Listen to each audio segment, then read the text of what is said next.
The Art of the Middle Ages, a survey from the fall of Rome to the Renaissance, written by High Event, narrated by Kara Miller.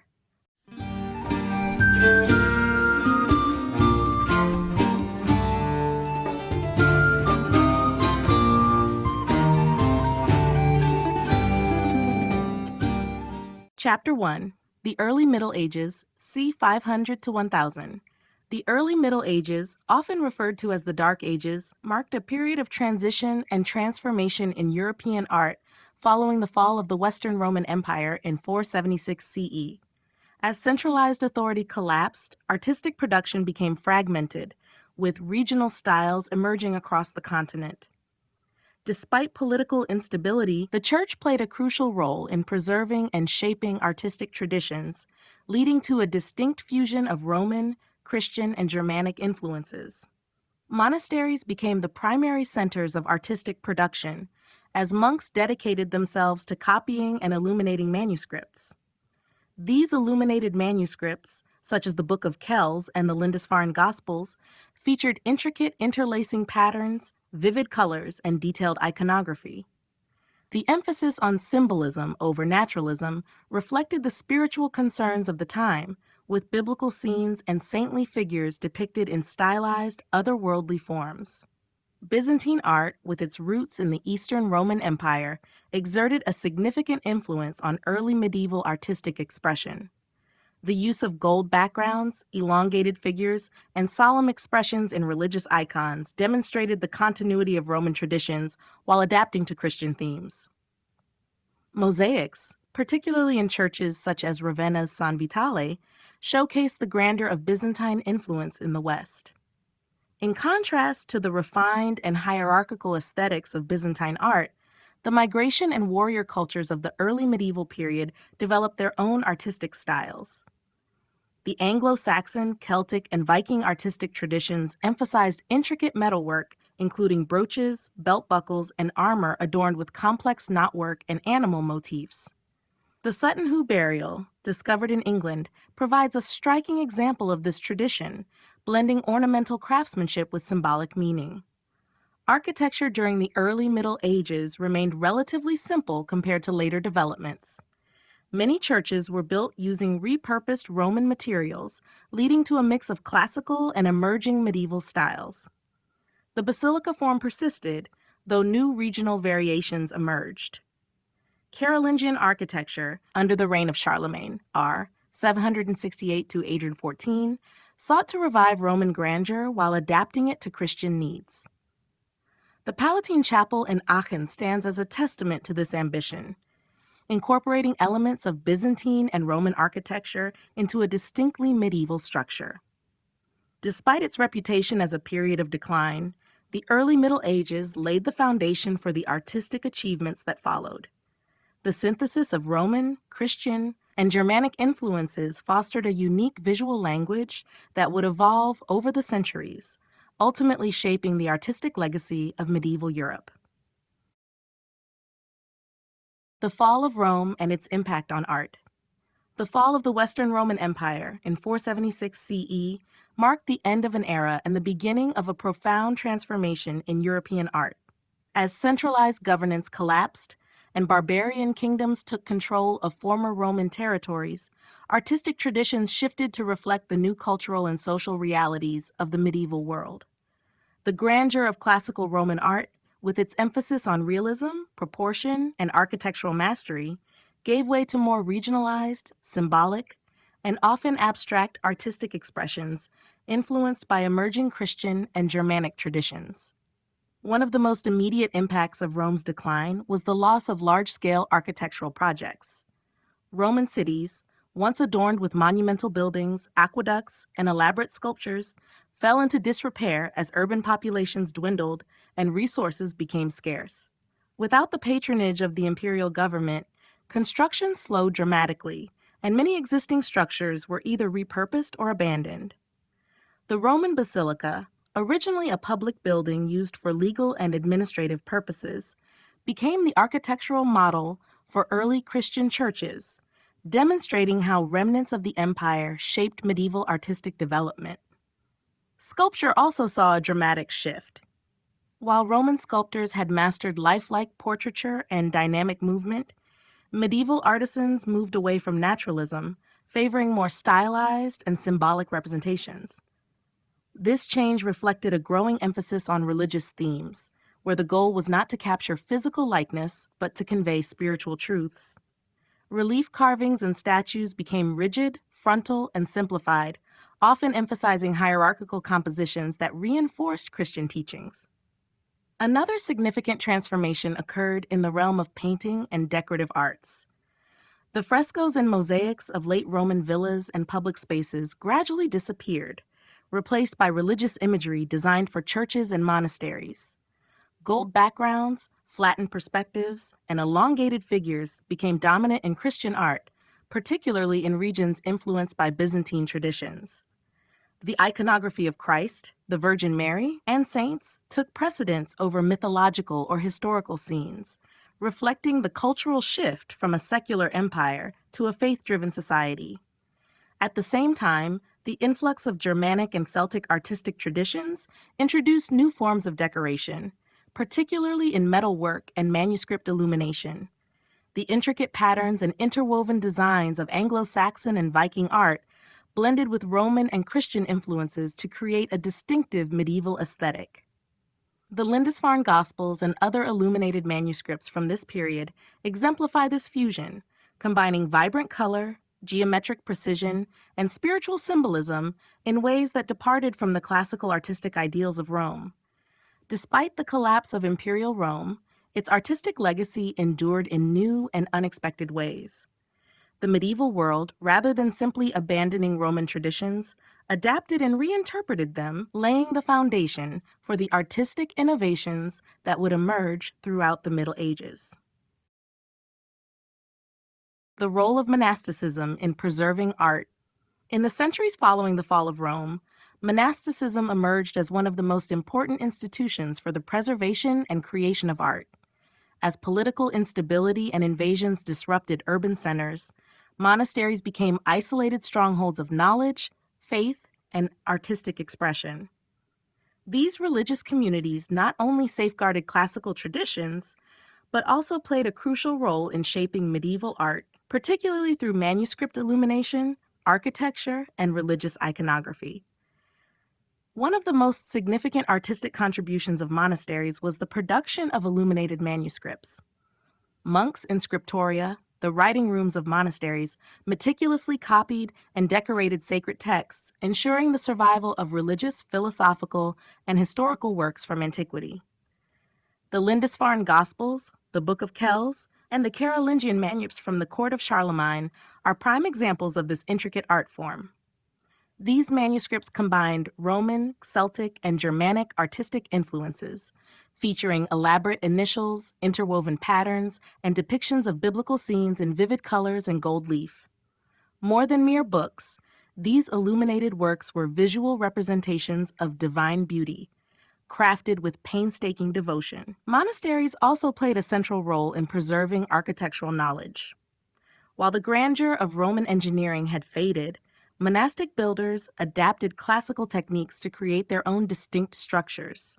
The Romanesque style, with its thick walls, rounded arches, and sturdy columns, was deeply influenced by monastic construction.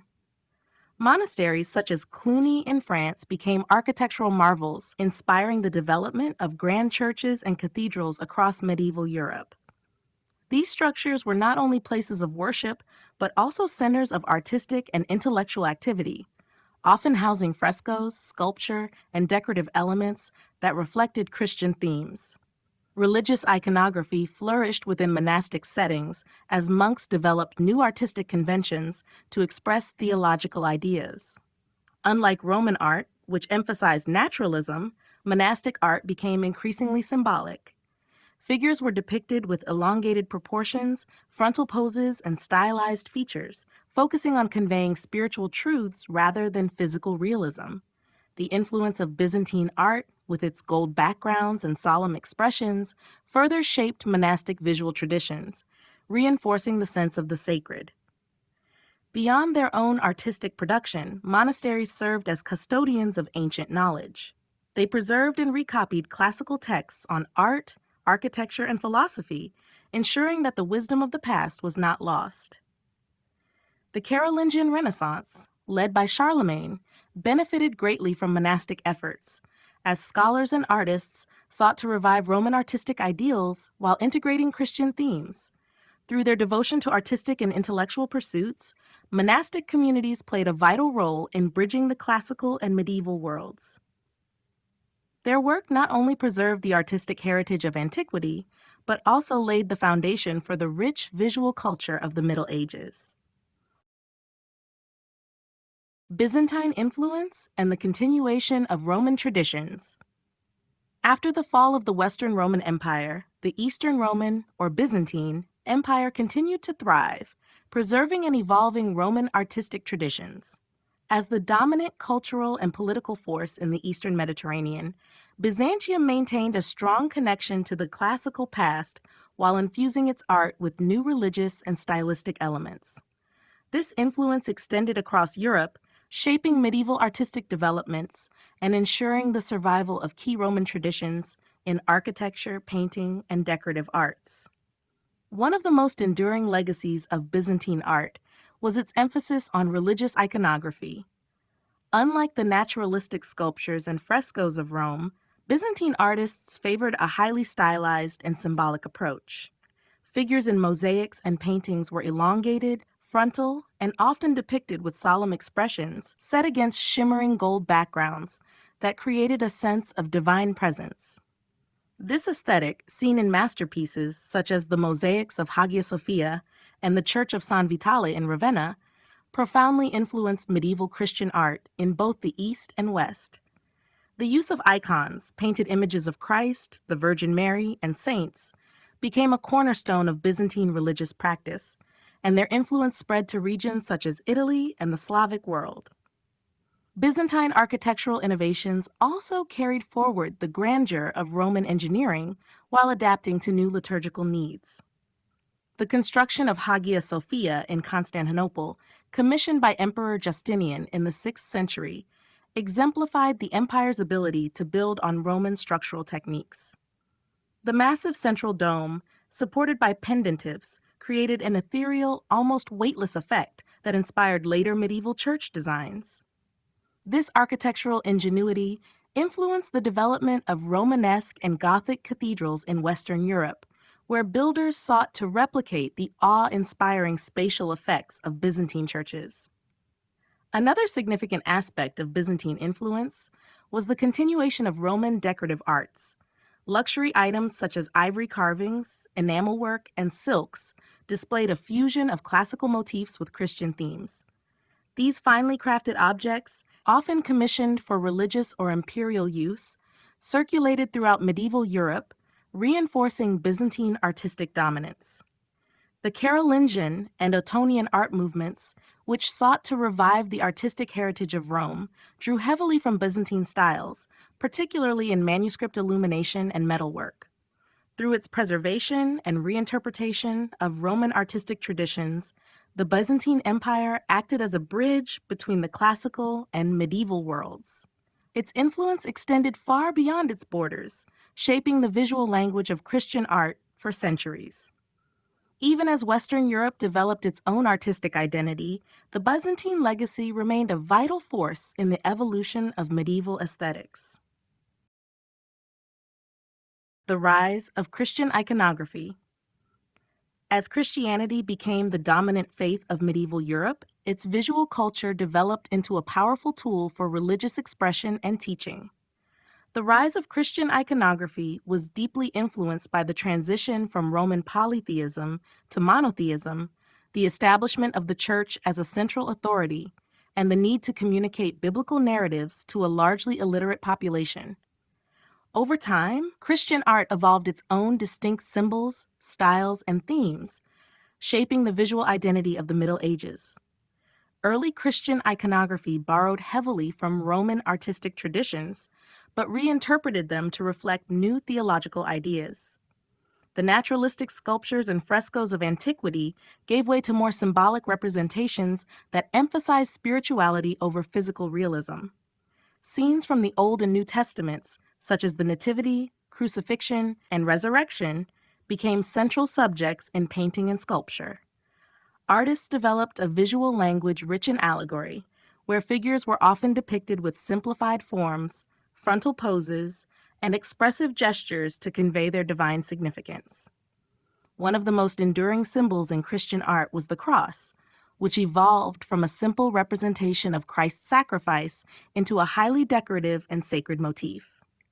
The early church also adopted imagery such as the fish, ichthys, the lamb, and the good shepherd, which held deep theological meaning and were used in catacomb paintings, mosaics, and carved sarcophagi. As Christianity spread, regional variations of iconography emerged, incorporating local artistic traditions while maintaining core religious themes. The use of icons, sacred images of Christ, the Virgin Mary, and saints, became a defining feature of Byzantine and Eastern Christian art. These devotional paintings, often adorned with gold backgrounds and stylized figures, were believed to hold spiritual power and serve as windows to the divine. The veneration of icons sparked theological debates, culminating in the iconoclast controversy, 8th to 9th centuries, during which the destruction of religious images was briefly enforced. However, the eventual triumph of icon veneration reinforced the centrality of sacred imagery in Christian worship. In Western Europe, illuminated manuscripts, stained glass windows, and frescoes became essential means of spreading Christian teachings. Monasteries played a crucial role in producing elaborately decorated biblical texts, such as the Book of Kells and the Lindisfarne Gospels, which combined Christian iconography with intricate ornamentation. Gothic cathedrals further elevated religious art through vast stained glass compositions that transformed churches into luminous storytelling spaces, visually narrating biblical events for worshipers. The rise of Christian iconography not only shaped medieval religious art, but also laid the foundation for centuries of artistic tradition. By transforming ancient artistic techniques into new sacred expressions, Christian art became a powerful medium of faith, devotion, and cultural continuity throughout the Middle Ages. Illuminated manuscripts and the book arts. Illuminated manuscripts were among the most significant artistic achievements of the Middle Ages, serving as both religious artifacts and masterpieces of craftsmanship. These handcrafted books, richly decorated with elaborate illustrations, gold leaf, and intricate lettering, played a vital role in preserving knowledge, religious teachings, and artistic traditions. Produced primarily in monastic scriptoria, illuminated manuscripts were not only functional texts, but also expressions of devotion and artistic skill. The origins of illuminated manuscripts can be traced to late antiquity, but they flourished during the medieval period, particularly in the Carolingian, Ottonian, and Gothic eras. Monks dedicated years to producing these works, carefully copying sacred texts onto parchment or vellum, which were made from treated animal skins. The text, usually written in Latin, was often accompanied by elaborate decorative elements, including ornate initials, intricate borders, and detailed miniature paintings depicting biblical scenes, saints, or symbolic motifs. The gold and silver embellishments used in these books gave them a luminous quality, symbolizing divine light and spiritual illumination. One of the most famous examples of an illuminated manuscript is the Book of Kells, created by Irish monks around the 9th century. This manuscript is celebrated for its complex interwoven patterns, vivid color palette, and intricate depictions of Christian iconography, blending Celtic artistic traditions with biblical narratives. Another important manuscript, the Lindisfarne Gospels, produced in Northumbria in the early 8th century, features a fusion of Anglo-Saxon, Celtic, and Byzantine influences, showcasing the interconnected artistic traditions of medieval Europe. The Carolingian Renaissance, initiated by Emperor Charlemagne in the late 8th and early 9th centuries, revived the classical traditions of book arts, leading to the creation of manuscripts with clearer script and more naturalistic illustrations. The Gospels of Charlemagne and the Utrecht Psalter are notable examples, reflecting a renewed interest in Roman artistic principles while maintaining Christian themes. Later, during the Gothic period, illuminated manuscripts became even more elaborate, with full-page miniature paintings, delicate tracery, and an increasing use of naturalistic details. While monasteries remained the primary centers for manuscript production, the rise of universities and royal courts in the later Middle Ages expanded the book arts beyond religious settings. Secular manuscripts, including medical texts, historical chronicles, and literary works, began to feature elaborate illumination, reflecting a growing interest in intellectual and artistic pursuits outside monastic life. Illuminated manuscripts stand as enduring testaments to the medieval fusion of art, faith, and scholarship. Through their exquisite craftsmanship and devotion to beauty, these works not only preserved knowledge, but also provided a visual representation of the spiritual and cultural ideals of the Middle Ages.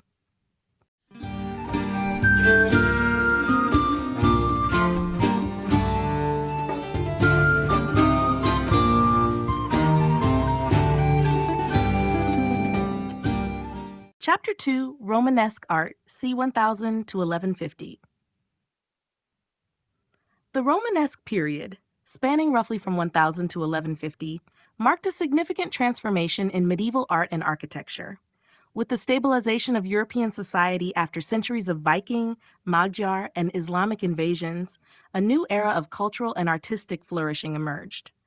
This period saw the widespread construction of monumental stone churches, the revival of large-scale sculpture, and the development of richly decorated manuscripts, all of which reflected the growing power and influence of the church. Romanesque architecture was characterized by massive, fortress-like structures with thick stone walls, rounded arches, and barrel or groin vaults. Inspired by the grandeur of ancient Roman engineering, these buildings sought to convey stability, strength, and divine authority. Churches such as the Abbey of Cluny in France and Santiago de Compostela in Spain became important centers of pilgrimage, attracting worshippers from across Europe. The layout of Romanesque churches often included expansive nave interiors, semicircular apses, and radiating chapels designed to accommodate large crowds of pilgrims. Towering facades, sometimes flanked by twin towers, further emphasized their monumental presence. Sculpture played a crucial role in Romanesque art, particularly in the decoration of church portals, capitals, and tympanums. Unlike the more naturalistic forms of classical antiquity, Romanesque sculpture was highly stylized, often elongated and expressive, conveying a sense of spiritual intensity. The tympanum of the Cathedral of Saint Lazare in Autun, for example, features a dramatic Last Judgment scene, with Christ enthroned in majesty, surrounded by angels, saints, and the souls of the saved and the damned. These relief sculptures served as visual sermons, educating an often illiterate population about biblical narratives and Christian doctrine. Painting also flourished during the Romanesque period, particularly in frescoes and illuminated manuscripts. Church interiors were often adorned with large-scale fresco cycles depicting scenes from the Old and New Testaments. These paintings, characterized by bold outlines, flattened perspectives, and vivid colors, aim to create an awe-inspiring and instructive environment for worshipers. Manuscript illumination, which had been a vital art form since the early Middle Ages, continued to thrive, with monastic scriptoria producing elaborately decorated Gospels, Psalters, and Bibles. The Winchester Bible and the Spanish Beatus manuscripts are prime examples of this intricate artistry. The Romanesque period laid the foundation for the artistic advancements that followed, bridging the transition between the early medieval world and the later Gothic style. With its monumental churches, expressive sculptures, and vibrant painted decorations, Romanesque art reflected the deep religiosity of medieval society while demonstrating the artistic ambition and technical ingenuity of the time. Characteristics of Romanesque architecture. Romanesque architecture, which flourished between 1000 and 1150, was the first truly pan-European architectural style since the fall of the Roman Empire. Emerging from the early medieval tradition, it combined influences from Roman, Byzantine, and local artistic styles to create a distinct and cohesive aesthetic. The defining features of Romanesque architecture reflected the growing power of the church, the needs of pilgrimage culture, and advancements in building technology. One of the most recognizable characteristics of Romanesque architecture is its massive and solid construction. Churches and monasteries were built with thick stone walls, which provided durability and fire resistance. These buildings often had a heavy, fortress-like appearance, emphasizing stability and permanence. The use of stone vaulting, instead of the wooden roofs of earlier churches, reduced the risk of fire and allowed for larger, more ambitious structures. The use of rounded arches was another hallmark of Romanesque design. Unlike the pointed arches that would later define Gothic architecture, Romanesque arches were semicircular, appearing in doorways, windows, and arcades. This reliance on rounded forms extended to the vaulting systems used for ceilings. Barrel vaults, which consisted of continuous curved ceilings, were common, though some buildings featured more complex ribbed or groin vaults to better distribute weight. Romanesque churches were often laid out in the shape of a Latin cross, with a long nave, side aisles, a transept, and a large apse. The nave was typically covered by a barrel-vaulted ceiling, supported by thick piers and columns. To counteract the outward pressure of these heavy roofs, architects incorporated buttresses, though they were simpler and less pronounced than the flying buttresses of Gothic architecture. Towers were another key feature of Romanesque buildings, frequently appearing as part of the facade or at the crossing of the nave and transept. Many churches had twin-towered facades, giving them a grand and imposing presence. Windows were relatively small due to the thickness of the walls, meaning interiors were often dimly lit compared to later Gothic cathedrals. Decoration in Romanesque architecture was rich and symbolic. Sculptural elements were commonly integrated into the architecture, particularly around portals, tympanums, and capitals. These carvings, often depicting biblical scenes, saints, and apocalyptic imagery, served both ornamental and didactic purposes. Elaborate reliefs could be found above entrances, with intricate depictions of the Last Judgment or Christ in majesty serving as a visual sermon for worshipers.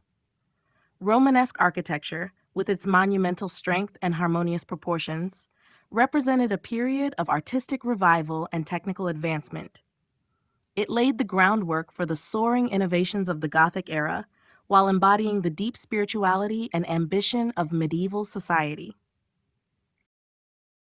The expansion of monastic orders and church construction. The Romanesque period witnessed a significant expansion of monastic orders, which played a crucial role in the religious, cultural, and artistic development of medieval Europe. Monasteries were not only centers of spiritual devotion, but also hubs of learning, agriculture, and architectural innovation. As monastic communities grew in influence, their need for larger and more elaborate churches led to a surge in church construction across Europe. One of the most influential monastic movements of the time was the Cluniac order, which emerged in the 10th century and reached its peak during the Romanesque period. The Cluniacs emphasized grand liturgical practices, requiring expansive and richly decorated churches to accommodate elaborate rituals and large congregations. The Abbey of Cluny in France became the most significant example of this, with its vast layout, towering vaults, and intricate sculptural decorations. It set a precedent for Romanesque church design, inspiring the construction of numerous monastic complexes throughout Europe. Another important monastic movement was the Cistercian order, founded in the late 11th century as a reaction to the perceived excesses of the Cluniacs. The Cistercians sought a return to a simpler, more austere form of monastic life, which was reflected in their architectural style. Cistercian churches, such as those built under the influence of Bernard of Clairvaux, rejected excessive ornamentation in favor of clean, unadorned stonework, harmonious proportions, and an emphasis on light and space. Despite their simplicity, Cistercian churches demonstrated remarkable architectural sophistication, particularly in their use of ribbed vaults and carefully planned layouts. The growth of monastic orders also coincided with the rise of pilgrimage culture, which further fueled the construction of large churches.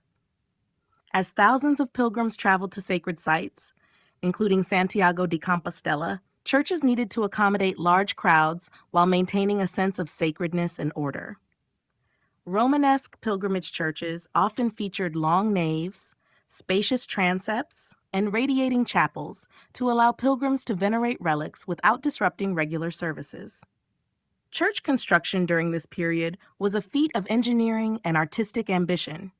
Innovations such as barrel vaults, massive piers, and buttresses allowed builders to create larger, more durable structures than ever before. Skilled stonemasons, often working under monastic supervision, carved intricate capitals, tympanums, and portal decorations depicting biblical narratives and religious symbolism to educate and inspire worshipers. The expansion of monastic orders and the surge in church construction transformed the religious and cultural landscape of medieval Europe. These monumental churches stood as symbols of faith, power, and artistic achievement, shaping the architectural and artistic direction of the centuries to come. Frescoes and mosaics in Romanesque churches. Frescoes and mosaics played a vital role in the decoration of Romanesque churches, serving as both artistic expressions and didactic tools for an often illiterate congregation. These vibrant images adorned walls, ceilings, and apses, bringing biblical stories and theological themes to life. Unlike later Gothic stained glass, which filtered light into churches, Romanesque frescoes and mosaics covered vast surfaces, creating immersive sacred environments that reinforced the power and presence of divine figures. Frescoes were the most widespread form of wall decoration in Romanesque churches. This technique involved painting directly onto freshly applied lime plaster, allowing the pigments to bond with the wall surface as they dried. The result was a durable, vivid composition that could withstand centuries of wear. Romanesque frescoes typically followed a hierarchical structure, with Christ, angels, and saints depicted in dominant positions, often in the central apse or vault. Figures were stylized rather than naturalistic, with elongated proportions, bold outlines, and striking, expressive faces designed to convey spiritual significance rather than physical realism. One of the most iconic themes in Romanesque frescoes was the Christ Pantocrator, or Christ in Majesty, which often occupied the semi-dome of the apse. Depicted with a commanding presence, Christ was usually shown enthroned, surrounded by a mandorla, an almond-shaped halo, with one hand raised in blessing and the other holding a gospel book. This imagery, found in churches like Sant Clement de Tal in Spain, reinforced the idea of divine authority and judgment. Mosaics, though less common than frescoes, were particularly favored in regions influenced by Byzantine artistic traditions, such as Italy and Sicily. These elaborate compositions were created by assembling small colored glass or stone tesserae onto wet mortar, resulting in dazzling, reflective surfaces. The mosaics of churches like Monreale Cathedral in Sicily and the Basilica of San Marco in Venice display intricate gold backgrounds, celestial figures, and detailed biblical scenes. The luminous quality of mosaics made them particularly effective in dimly lit Romanesque interiors, where flickering candlelight would enhance their brilliance. Both frescoes and mosaics served an essential educational function. Through these grand visual narratives, worshipers could absorb biblical lessons, moral teachings, and the mysteries of faith. Scenes from the Old and New Testaments, the Last Judgment, and the lives of saints provided a visual catechism, reinforcing church doctrine in an accessible and compelling way. These artistic traditions in Romanesque churches bridged the gap between the early medieval period and the innovations of the Gothic era. Their bold, symbolic style and deeply spiritual themes left a lasting impact on Christian art, shaping the visual language of the medieval church for centuries. Sculpture and reliefs, biblical narratives in stone. Romanesque sculpture played a crucial role in conveying biblical narratives and religious teachings, particularly through the intricate reliefs adorning church facades, portals, and capitals. As literacy was limited among the general population, these sculptural works served as visual scripture, depicting scenes from the Old and New Testaments in a dramatic and expressive manner. One of the most significant locations for Romanesque relief sculpture was the tympanum, the semicircular space above church portals. These large, highly detailed compositions often featured the Last Judgment, with Christ enthroned in majesty, angels, and the division of the blessed and the damned. The tympanum of St. Lazare Cathedral in Autun, sculpted by Gisela Bertis, is a prime example, with elongated, emotive figures emphasizing divine justice and the consequences of sin. The intensity of these scenes was meant to inspire awe and encourage piety among worshippers entering the sacred space. Another common theme in Romanesque sculpture was the life of Christ, including the Nativity, crucifixion, and resurrection. These scenes were frequently carved into church capitals, which crowned the tops of columns within the nave and cloister. The capitals at Vézelay Abbey in France, for instance, depict lively, swirling compositions of biblical events, demonstrating the era's characteristic blend of stylization and narrative clarity. Old Testament stories were also prominent in Romanesque relief work, particularly those that prefigured Christ's sacrifice. Scenes such as the sacrifice of Isaac, Noah's Ark, and the fall of man reinforce key theological connections between Jewish and Christian traditions. The sculptors of the period used exaggerated gestures and expressive faces to emphasize the moral and spiritual messages within these stories.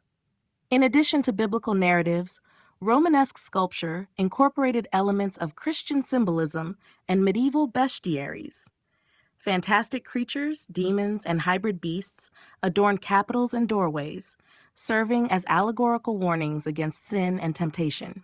Some carvings drew from popular medieval legends, blending Christian teachings with local folklore. These decorative elements, while sometimes unsettling, reflected the medieval worldview of a universe filled with both divine order and spiritual peril. The Romanesque period marked a significant revival of monumental sculpture, departing from the more abstract and geometric styles of early medieval art. Although figures were often elongated and rigid, they conveyed a sense of movement and emotion that would later develop into the more naturalistic styles of the Gothic era.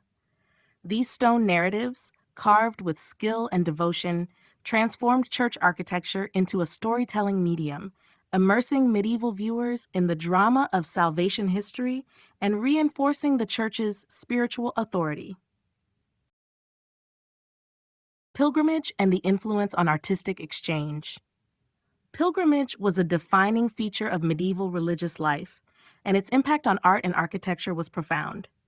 As devout Christians traveled to sacred sites such as Santiago de Compostela, Rome, and Jerusalem, they not only sought spiritual rewards, but also facilitated the exchange of artistic ideas, techniques, and styles across vast regions. This movement of people, relics, and artistic traditions contributed to the development of Romanesque art and laid the groundwork for later artistic innovations. Pilgrimage routes, particularly the Camino de Santiago, played a crucial role in spreading artistic influences. Along these well-traveled roads, churches and monasteries were built to accommodate and inspire weary travelers. Many of these structures displayed a mix of regional artistic traditions, as local craftsmen incorporated elements they had encountered from other cultural centers. This fusion of styles led to a more unified and recognizable Romanesque aesthetic, characterized by large-scale stone churches with elaborate sculptural decoration. One of the most visible ways pilgrimage influenced art was through the construction of grand pilgrimage churches, designed to accommodate large crowds of worshipers. These churches, such as Santiago de Compostela in Spain and Saint-Sernin in Toulouse, featured elongated naves, wide aisles, and radiating chapels where pilgrims could venerate relics without disrupting the central liturgy. The need for greater space and circulation directly impacted architectural innovations, including the use of barrel vaults, transverse arches, and massive stone piers. Pilgrimage also encouraged the exchange of sculptural and decorative motifs. Stone reliefs on church facades often depicted scenes related to pilgrimage itself, such as Christ as the judge of souls, St. James welcoming pilgrims, and elaborate representations of the heavenly Jerusalem. These themes reinforced the spiritual journey of the faithful, reminding them of their ultimate goal, salvation. Additionally, influences from Byzantine, Islamic, and Nordic traditions filtered into Romanesque art through the movement of artists and craftsmen along pilgrimage networks. Relics were at the heart of medieval pilgrimage, and their veneration inspired the production of luxurious reliquaries. These ornate containers, crafted from gold, silver, and precious gems, housed the bones or belongings of saints and were displayed prominently in churches along pilgrimage routes. The demand for reliquaries and other sacred objects fueled the growth of workshops specializing in metalwork, ivory carving, and illuminated manuscripts, further enriching medieval artistic production. Through the constant flow of pilgrims, Romanesque art became a shared visual language across medieval Europe. The artistic exchange fostered by pilgrimage not only strengthened religious devotion, but also created a vibrant, interconnected artistic culture that bridged geographical and stylistic boundaries, paving the way for the artistic advancements of the Gothic period.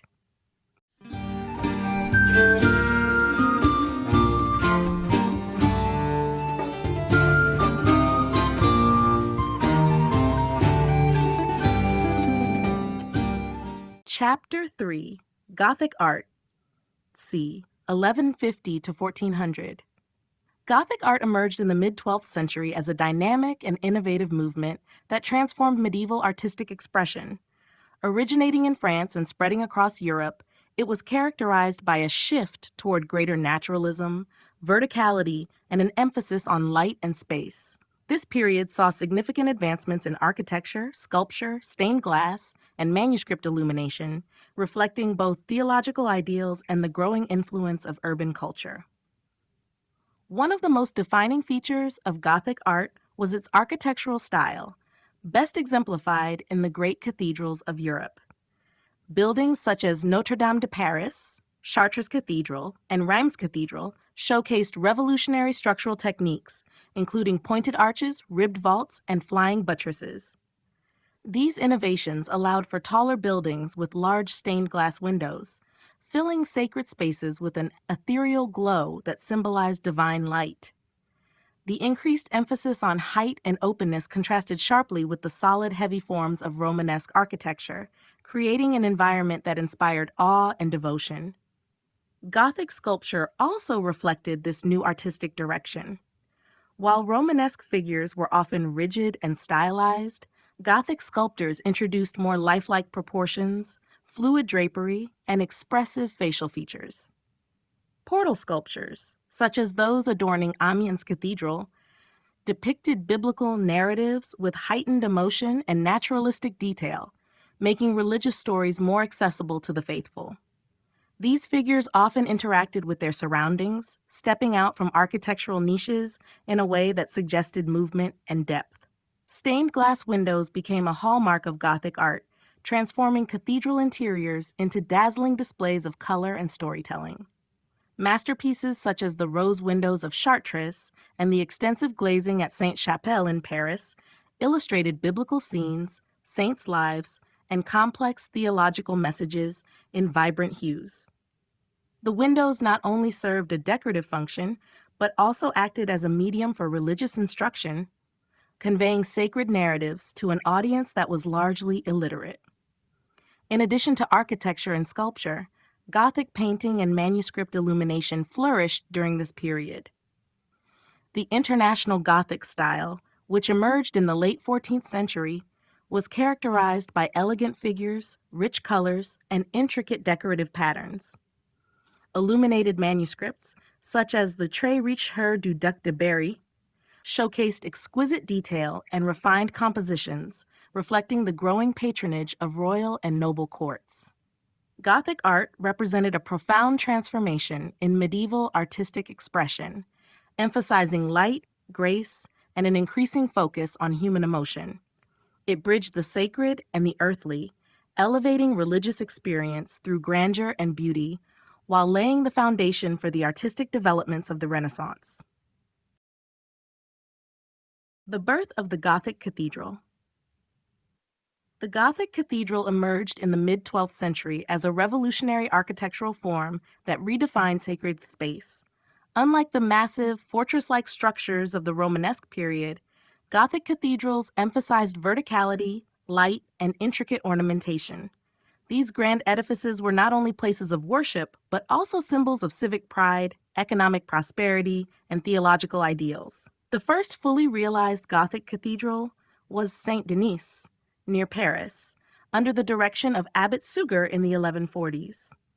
Inspired by the belief that divine light was a manifestation of God, Suger sought to transform church interiors through the use of large stained glass windows and soaring vaults. His architectural innovations, including pointed arches, ribbed vaults, and flying buttresses, allowed for taller, more open spaces that flooded with colored light, creating an ethereal and spiritual atmosphere. This approach set the standard for subsequent Gothic cathedrals across Europe. One of the most defining elements of Gothic architecture was the pointed arch, which replaced the rounded Romanesque arch. This innovation distributed weight more efficiently, enabling the construction of taller walls and larger windows. The ribbed vault further enhanced structural stability by channeling the weight of the ceiling through intersecting stone ribs, reducing the need for thick walls. The introduction of the flying buttress was another groundbreaking feature that distinguished Gothic cathedrals. These external supports absorbed lateral forces, allowing for expansive stained glass windows and an overall sense of lightness. Cathedrals such as Chartres, Reims, and Amiens demonstrated how these engineering advancements could create awe-inspiring spaces that lifted the eyes and the soul toward heaven. The role of stained glass in Gothic cathedrals was both artistic and educational. Large, rose windows, often found in the facades of major cathedrals, depicted biblical stories, saints, and divine symbols, serving as visual sermons for the largely illiterate medieval population. The interplay of light and color was intended to evoke the presence of the divine, transforming the cathedral into a heavenly space on earth. Gothic cathedrals were not just religious centers, but also hubs of community and culture. They housed relics, hosted grand ceremonies, and attracted pilgrims, merchants, and scholars. The construction of these monumental structures required the collaboration of architects, sculptors, masons, and artisans, often taking decades or even centuries to complete. The birth of the Gothic cathedral marked a shift in medieval thought, reflecting a newfound emphasis on human ingenuity, divine presence, and artistic grandeur. These towering edifices stood as testaments to faith, ambition, and the boundless potential of architectural innovation. Innovations in stained glass, light as divine presence. The development of stained glass in Gothic cathedrals was one of the most profound artistic and architectural innovations of the Middle Ages. Unlike the smaller, simpler windows of Romanesque churches, Gothic stained glass reached unprecedented heights in both scale and complexity. These luminous artworks were not merely decorative. They played a vital role in transforming cathedral interiors into spaces of divine radiance. Light itself was seen as a manifestation of God, and stained glass became a medium through which the sacred was made visible. The introduction of larger windows was made possible by key architectural innovations such as pointed arches, ribbed vaults, and flying buttresses. These structural advancements allowed for thinner walls and expansive openings, enabling artisans to create vast compositions of colored glass. Some of the most famous examples include the rose windows of Chartres Cathedral and the breathtaking stained glass of Sainte-Chapelle in Paris.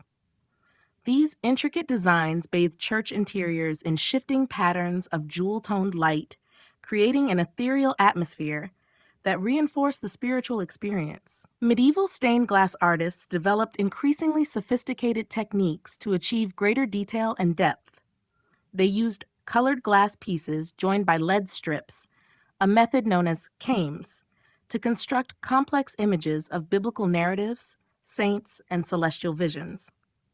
To enhance shading and realism, they introduced grisaille painting, where delicate details were painted onto glass surfaces before firing. This allowed for more expressive facial features, intricate drapery, and layered textures, bringing sacred scenes to life with newfound depth and emotion. Beyond their artistic beauty, stained glass windows served as visual storytelling tools. In an era when much of the population was illiterate, these windows functioned as Biblia Pauperum, or the Bible of the poor, illustrating biblical stories in a way that was accessible to all. Scenes of Christ's Passion, the Virgin Mary, the Last Judgment, and the lives of saints were prominently displayed, reinforcing Christian teachings and deepening the faith of worshipers.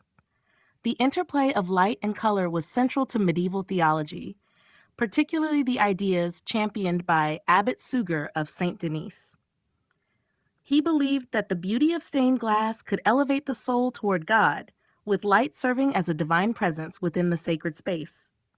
The shifting hues created by the sun's movement through the windows symbolized the ever-changing, yet eternal, nature of the divine.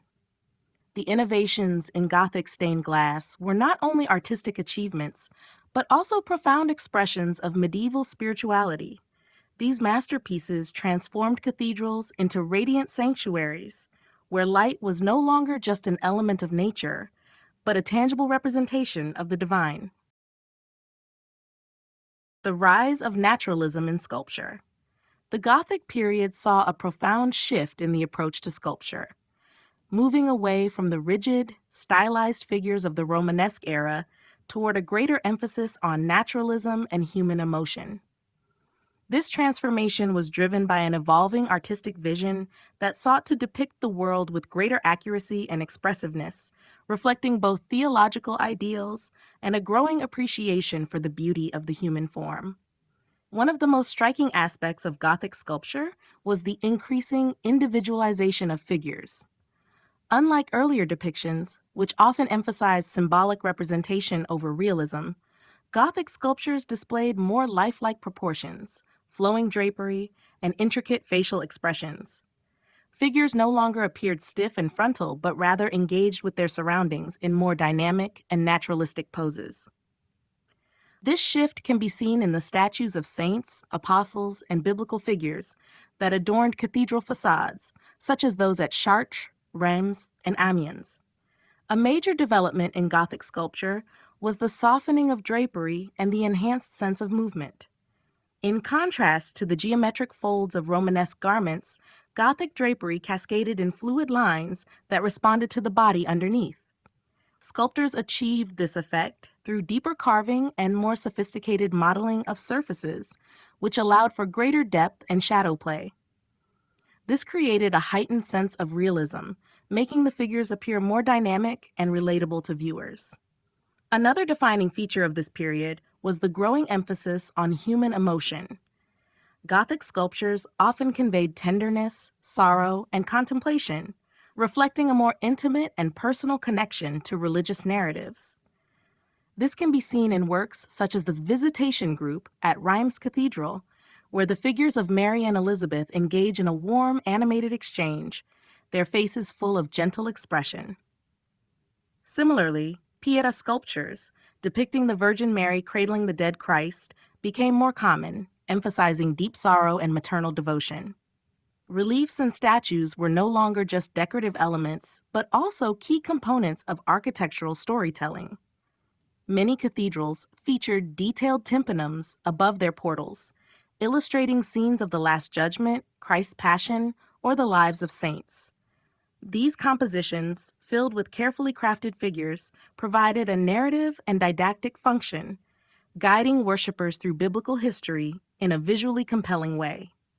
The rise of naturalism in sculpture marked a turning point in medieval art, setting the stage for the even greater advancements of the Renaissance.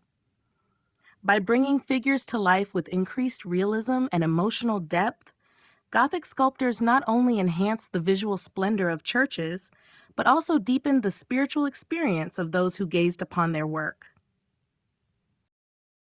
Manuscript illumination and the Parisian influence. During the Gothic period, manuscript illumination reached new heights of artistic refinement, with Paris emerging as a major center of innovation and influence. The development of universities, increased patronage from royalty and clergy, and the growing demand for beautifully illustrated books all contributed to the flourishing of this art form. Paris, home to the prestigious University of Paris and numerous scriptoria, played a key role in shaping the distinctive styles and techniques that defined Gothic manuscript illumination. One of the most significant innovations of this period was the elaboration of page decoration. Earlier Romanesque manuscripts were often dominated by bold, rigid figures and large initials, but Gothic illuminations introduced delicate, flowing lines, intricate borders, and rich, naturalistic details.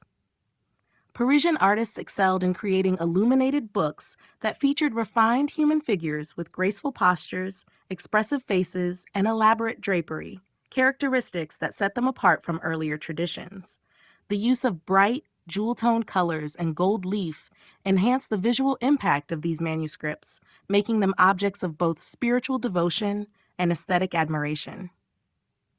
A key development in Parisian manuscript illumination was the Gothic script, often referred to as textura or blackletter, which became the standard writing style of the time.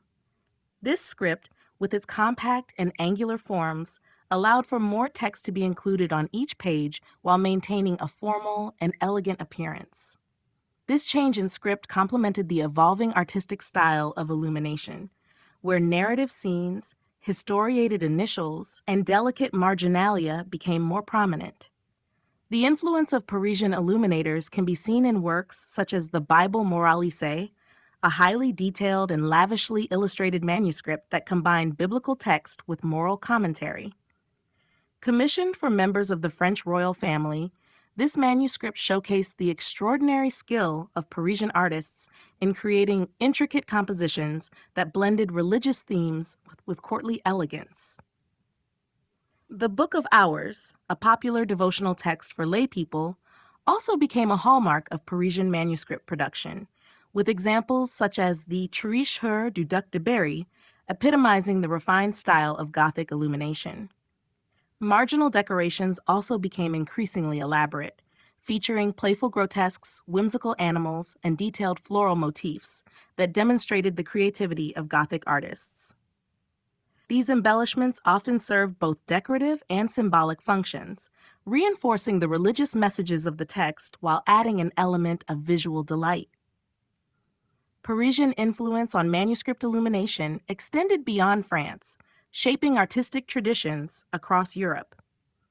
The refined elegance, attention to detail, and expressive human figures developed in Parisian scriptoria would continue to inspire illuminated manuscripts well into the late medieval period, leaving a lasting legacy in the history of book arts. The role of universities and intellectual revival. The rise of universities in the Gothic period played a crucial role in shaping the intellectual and artistic developments of medieval Europe. As centers of learning, universities fostered a renewed interest in classical knowledge, theology, and philosophy, which in turn influenced artistic expression, manuscript production, and architectural design. The intellectual revival of the 12th and 13th centuries not only transformed medieval education, but also left a lasting impact on the visual culture of the Middle Ages. One of the most significant aspects of this revival was the systematic study of classical texts. Scholars in newly established universities, such as those in Paris, Bologna, and Oxford, recovered and translated ancient Greek and Roman works, particularly those of Aristotle. These texts, often preserved by Islamic scholars, re-entered Western Europe and profoundly influenced medieval thought. The synthesis of classical philosophy with Christian theology, championed by figures like Thomas Aquinas, laid the foundation for scholasticism, an intellectual movement that sought to reconcile reason with faith. This emphasis on logic and structured debate shaped not only theological discourse, but also the way art and architecture were conceptualized and designed. The university system also contributed to the growth of manuscript production and illumination. As literacy expanded among clergy and lay scholars, the demand for books increased, leading to the development of university scriptoria and professional workshops. The production of textbooks, commentaries, and encyclopedic works, often beautifully illuminated, helped disseminate knowledge and artistic techniques across Europe. Paris, in particular, became a leading center for manuscript illumination, where artists created exquisitely detailed Bible manuscripts, legal texts, and philosophical treatises that reflected the refined Gothic style. Additionally, the influence of universities extended to cathedral architecture. The intellectual rigor of scholasticism, with its emphasis on order and clarity, found expression in the precise geometric designs and structural innovations of Gothic cathedrals. The careful planning of ribbed vaults, pointed arches, and flying buttresses demonstrated a sophisticated understanding of engineering principles, paralleling the logical methods used in university education. Beyond the realm of manuscripts and architecture, the rise of universities also led to a greater appreciation for naturalism in art. Scholars' growing interest in the physical world encouraged artists to depict figures with greater anatomical accuracy, emotional depth, and realistic spatial arrangements. This shift, evident in sculpture, painting, and stained glass, foreshadowed the artistic developments of the Renaissance. The establishment of universities and the subsequent intellectual revival not only enriched medieval thought, but also left an indelible mark on art and culture. By fostering a climate of inquiry, scholarship, and creativity, medieval universities helped shape the visual and intellectual landscape of Europe for centuries to come.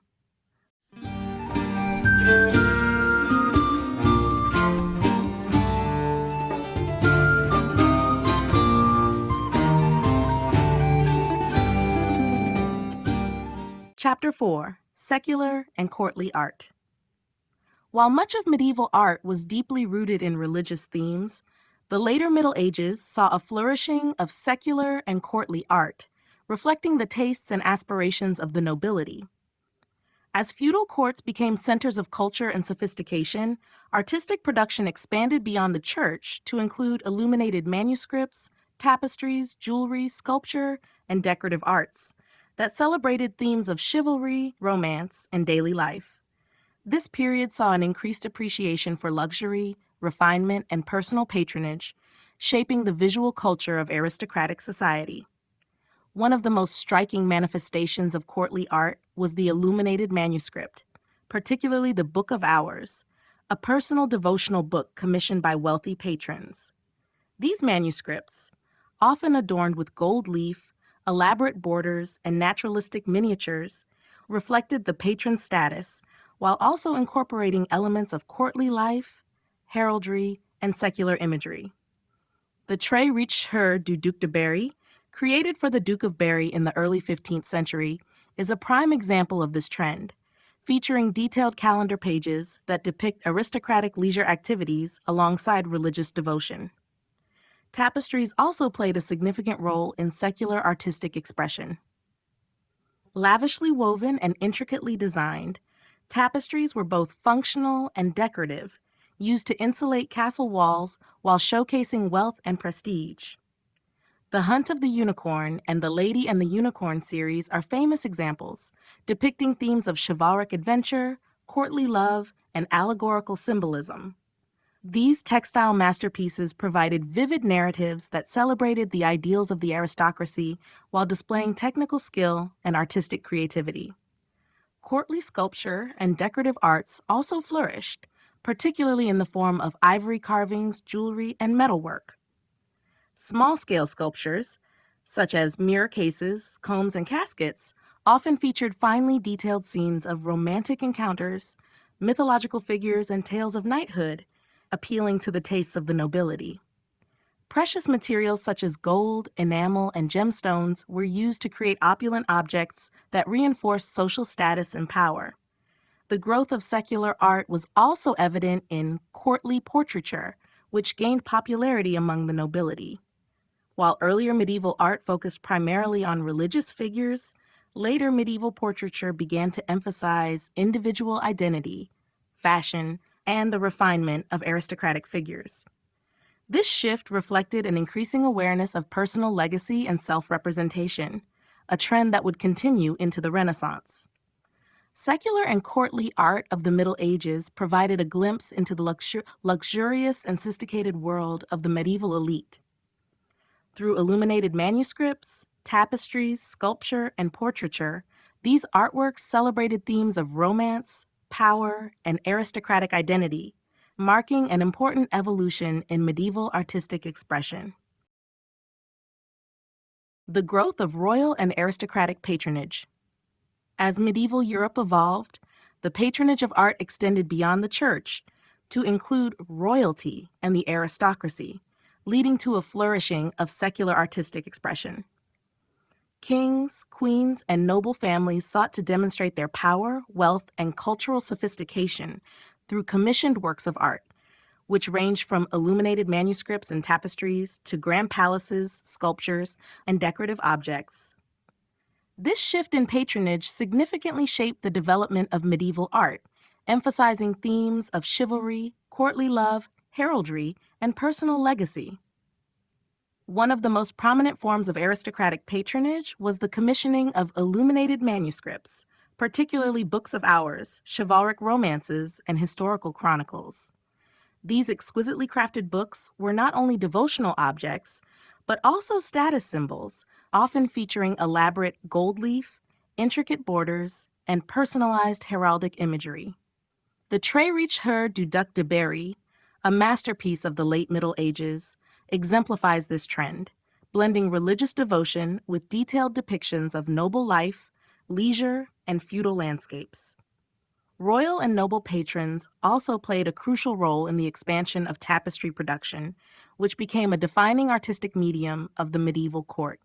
Lavish tapestries adorned the halls of castles and palaces, depicting scenes of mythology, courtly life, and dynastic history. These works were not only decorative, but also served a political function, reinforcing the power and prestige of their owners. The Bayeux Tapestry, though an earlier example, reflects this tradition, chronicling the Norman conquest in a monumental narrative format. Aristocratic patronage extended into architecture, as rulers sought to construct opulent palaces, fortified castles, and civic buildings that showcased their dominance. Gothic cathedrals were often sponsored by monarchs who wished to link their rule with divine authority, while castles became centers of courtly culture, adorned with elaborate frescoes, sculptures, and stained glass that reflected the grandeur of noble life. The rise of personal portraiture also marked a significant development in aristocratic art. While medieval religious art often depicted figures in stylized, symbolic ways, noble patrons increasingly commissioned realistic portraits that emphasized individual identity, lineage, and personal achievements. These portraits, often found in illuminated manuscripts, panel paintings, or sculpted reliefs, foreshadowed the Renaissance's growing emphasis on humanism and self-representation. The growth of royal and aristocratic patronage during the Middle Ages transformed the artistic landscape, fostering aesthetic refinement, technical innovation, and a broader range of artistic subjects. Through their support, noble patrons helped shape an enduring legacy of medieval art, blending religious devotion with expressions of power, identity, and courtly splendor. Tapestries and textile arts. The Bayeux Tapestry. The Bayeux Tapestry is one of the most remarkable surviving examples of medieval textile art, offering a vivid glimpse into the historical and artistic culture of the 11th century. Measuring nearly 70 meters, 230 feet in length, this embroidered masterpiece narrates the events leading up to the Norman conquest of England in 1066, culminating in the Battle of Hastings. Despite its name, The Bayeux tapestry is not technically a tapestry, but an embroidered cloth, crafted using woolen threads on a linen background. Commissioned by Bishop Odo of Bayeux, William the Conqueror's half-brother, the tapestry served as both historical record and political propaganda, legitimizing William's claim to the English throne. The narrative unfolds in a series of scenes bordered by decorative motifs, depicting key moments such as Harold Godwinson's journey to Normandy, the appearance of Halley's Comet, and the brutal combat of Hastings. The artistry captures a striking level of detail and movement, from galloping horses to the expressive gestures of figures engaged in battle. One of the tapestry's most distinctive features is its Romanesque style, characterized by bold outlines, flat areas of color, and a strong sense of linear storytelling. The figures, though stylized, convey emotion and energy, enhancing the drama of the unfolding events. The embroidery technique, primarily using stem stitch and laid and couched work, showcases the skill of the artisans, who were likely Anglo-Saxon or Norman embroiderers working in a monastic workshop. Beyond its historical narrative, the Bayeux tapestry offers valuable insight into medieval life, warfare, and textile artistry. The depictions of armor, weapons, clothing, and ships provide an authentic visual record of 11th century military and social customs. Additionally, the tapestry's elaborate borders feature scenes of hunting, fabled creatures, and decorative patterns, suggesting influences from Viking and classical traditions. The Bayeux tapestry's legacy extends far beyond its immediate historical context. As one of the few surviving large-scale textile works from the Middle Ages, it represents the significance of tapestries and embroidery in medieval visual culture. Textile arts were highly valued in aristocratic and ecclesiastical settings, often used for decoration, insulation, and storytelling. In many ways, the Bayeux tapestry exemplifies the broader medieval tradition of using woven and embroidered textiles to communicate history, status, and identity.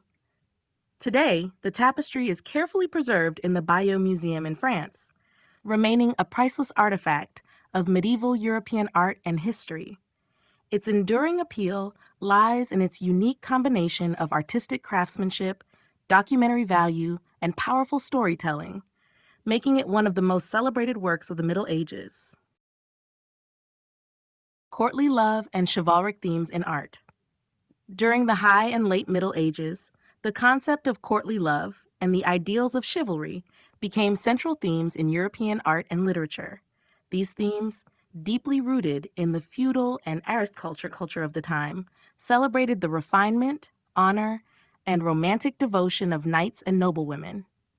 Artworks depicting courtly love and chivalric ideals often adorned illuminated manuscripts, tapestries, panel paintings, and even architectural reliefs, reflecting the cultural values of the noble classes.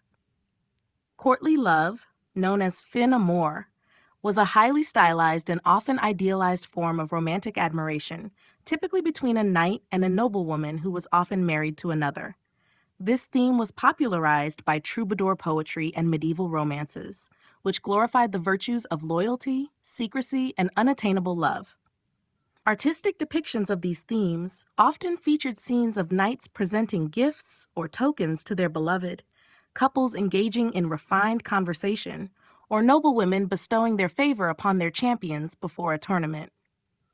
One of the most striking visual representations of courtly love can be found in illuminated manuscripts, particularly in works such as the Roman de la Rose, a French allegorical poem that explores the ideals of love and devotion. These manuscripts were adorned with delicate miniatures, depicting knights kneeling before their ladies, exchanging glances in enclosed gardens, symbolizing love and secrecy, or engaging in elaborate courtly rituals. The style of these illustrations was often highly detailed, with rich colors and gold leaf accents, emphasizing the grandeur of aristocratic life.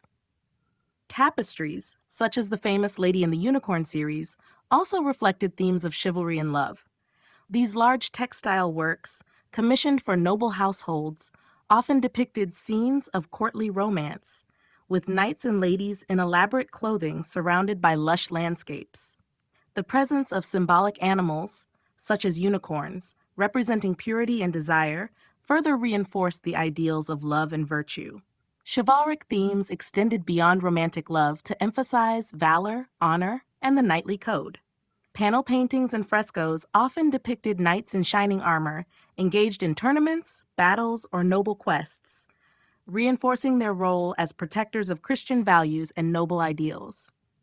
The Arthurian legends, particularly the tales of Lancelot, Guinevere, and the Holy Grail, were frequently illustrated in medieval art, showcasing the intersection of love, duty, and heroism.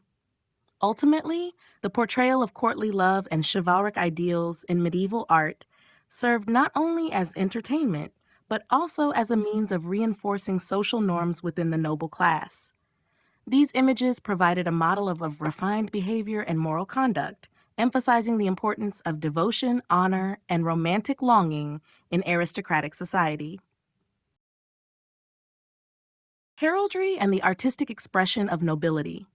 Heraldry emerged as one of the most distinctive artistic expressions of medieval nobility, serving both practical and symbolic functions.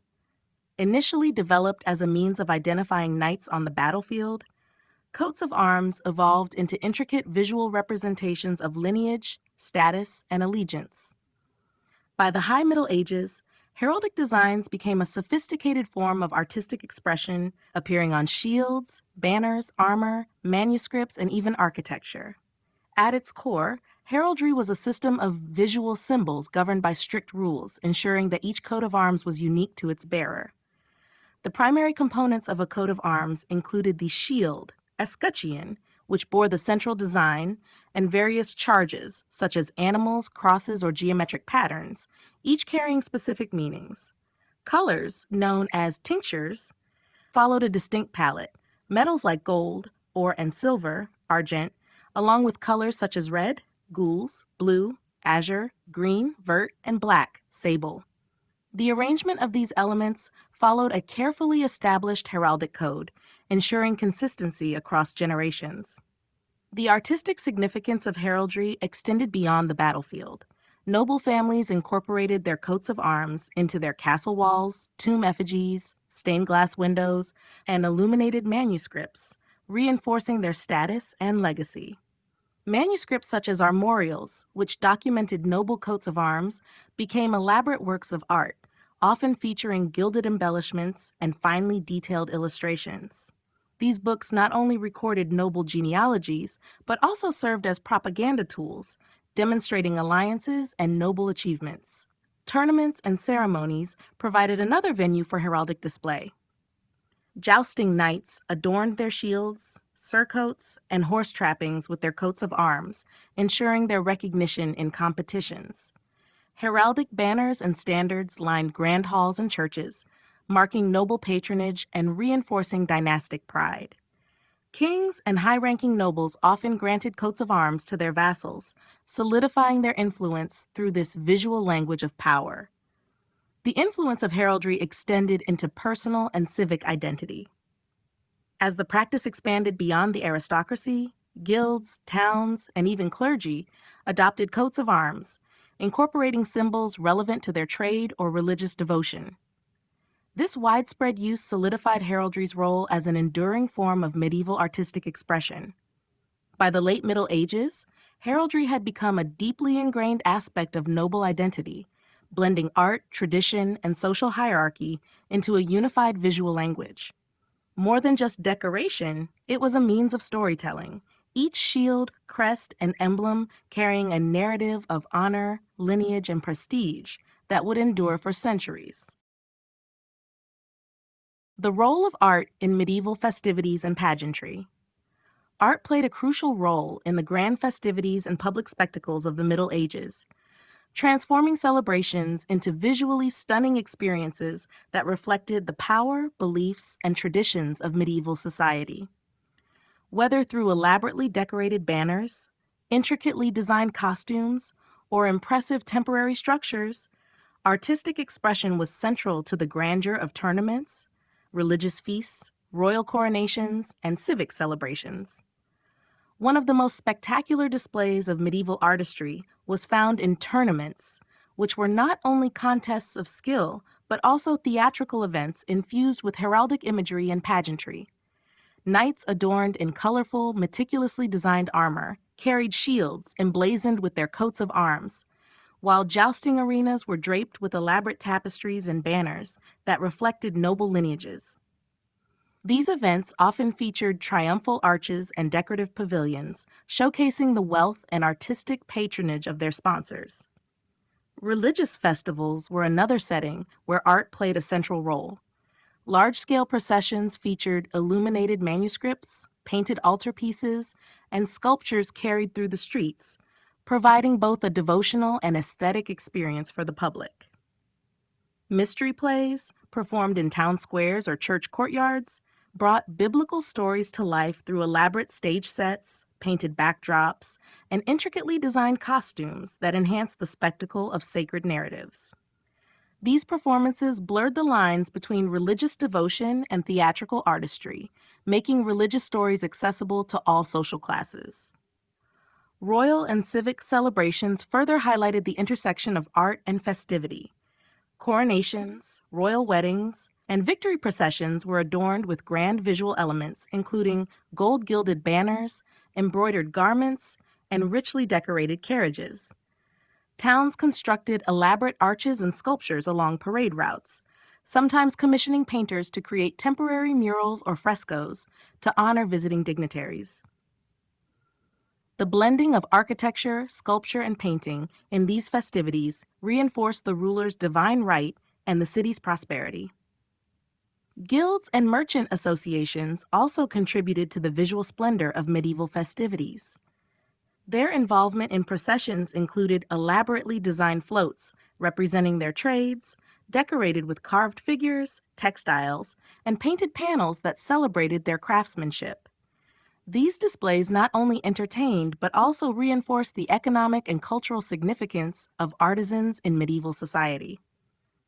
Medieval pageantry was a fusion of art, performance, and spectacle, where visual elements played an essential role in enhancing the grandeur and meaning of celebrations. Through carefully crafted decorations, costumes, and stage designs, these events became immersive experiences, leaving lasting impressions on participants and spectators alike.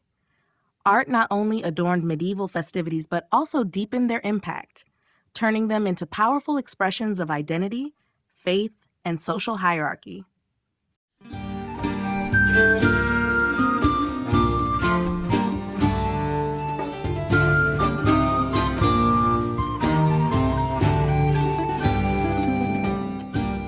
Chapter 5. The Role of Religious Art and Devotion. Religious art in the Middle Ages was not merely decorative, but served as a powerful tool for devotion, instruction, and spiritual experience.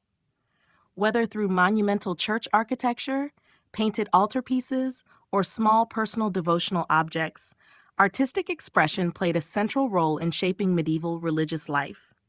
Art provided a means for believers to engage with sacred narratives, reinforcing faith and conveying theological messages to a largely illiterate population. One of the most significant ways religious art functioned was through its presence in churches and cathedrals. The grand, stained glass windows of Gothic cathedrals, for instance, served not only to illuminate interiors with ethereal light, but also to depict biblical stories in vibrant color. These windows acted as visual scriptures, educating the faithful through vivid imagery of Christ's life, the saints, and scenes of salvation. Similarly, sculpted reliefs and frescoes on church walls and portals provided a dynamic means of storytelling, making sacred history accessible to all who entered. Altarpieces and devotional paintings further deepened religious experience. Large polyptychs, often commissioned for cathedrals and monastic chapels, depicted scenes of Christ's Passion, the Virgin Mary, or revered saints. These works were not just artistic masterpieces, but served as focal points for prayer and contemplation. The detailed, expressive figures encouraged personal devotion, while gold leaf and rich pigments heightened their spiritual impact, emphasizing the divine nature of the subjects. Beyond the public spaces of churches, smaller religious objects allowed individuals to practice devotion in their homes. Illuminated manuscripts, such as books of hours, contained exquisitely detailed illustrations and prayers tailored for private worship. These works, often personalized with images of the patron in prayer, reflected the deep connection between art and personal piety. Likewise, carved ivory diptychs, painted icons, and devotional medals were cherished as intimate aids to faith, offering a tangible link between the believer and the divine. Monastic communities played a crucial role in both the creation and preservation of religious art. Monks and scribes meticulously copied and illustrated manuscripts, ensuring that theological knowledge and artistic traditions endured. Monasteries also commissioned elaborate church decorations, reinforcing the role of art in daily worship and the monastic ideal of contemplation. Religious art in the Middle Ages was deeply intertwined with faith, shaping the way people worshipped, learned, and experienced the sacred. Through architecture, sculpture, painting, and personal devotional objects, medieval artists created visual expressions of belief that not only adorned religious spaces, but also transformed them into profound experiences of divine presence. The power of relics and reliquaries. Relics played a central role in medieval religious life, serving as tangible connections to the divine. These sacred objects, often the bones of saints, fragments of the true cross, or items associated with Christ and the Virgin Mary, were believed to hold spiritual power. Pilgrims traveled great distances to venerate relics, seeking blessings, miracles, and a closer relationship with God. The belief in the potency of relics fueled the development of reliquaries, elaborate containers designed to house and display these sacred artifacts. Reliquaries were often crafted from the finest materials, including gold, silver, and precious gemstones, reflecting both the importance of their contents and the devotion of those who commissioned them. These objects ranged from small personal containers to grand, cathedral-sized shrines. Many were designed in the shape of the relic they contained: skull-shaped reliquaries for cranium fragments or arm-shaped reliquaries for bone relics of saints. Some were casket-like structures, adorned with intricate carvings depicting biblical scenes or the lives of the saints whose relics they held. The power of relics was reinforced by the Church, which recognized their ability to inspire faith and attract pilgrims. Large pilgrimage centers, such as Santiago de Compostela, Canterbury, and Cologne, became renowned for their relic collections, drawing vast numbers of visitors who contributed to the local economy and the prestige of the churches that housed them. Many churches competed for possession of the most revered relics, sometimes leading to disputes or even the theft of particularly prized items. The desire to acquire relics resulted in a thriving trade, with some objects being falsely attributed to saints or duplicated to meet demand. Relics and reliquaries also played a role in political and social life. Rulers and nobility often sought to acquire important relics to demonstrate their divine favor and legitimacy. Some reliquaries were presented as diplomatic gifts, forging alliances between kingdoms and religious institutions. In times of crisis, relics were carried in processions, believed to offer divine protection from plagues, wars, and natural disasters. The devotion to relics and the artistry of reliquaries highlight the medieval belief in the physical presence of the sacred. These objects not only provided spiritual comfort, but also reinforced the power of the Church and the significance of pilgrimage in medieval society. Through their exquisite craftsmanship and deep religious significance, reliquaries remain among the most remarkable artistic achievements of the Middle Ages, embodying the era's fusion of faith, art, and devotion. The cult of saints and their visual representations. The veneration of saints was a defining feature of medieval Christian devotion, shaping religious practices and artistic traditions.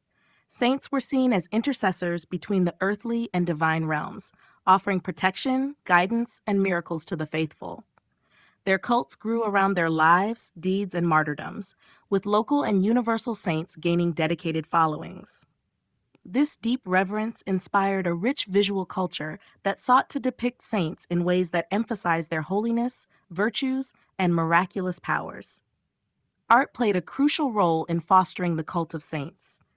Churches and monasteries commissioned paintings, frescoes, mosaics, sculptures, and stained glass windows to depict saints in narratives that illustrated their legendary acts, sacrifices, and miracles.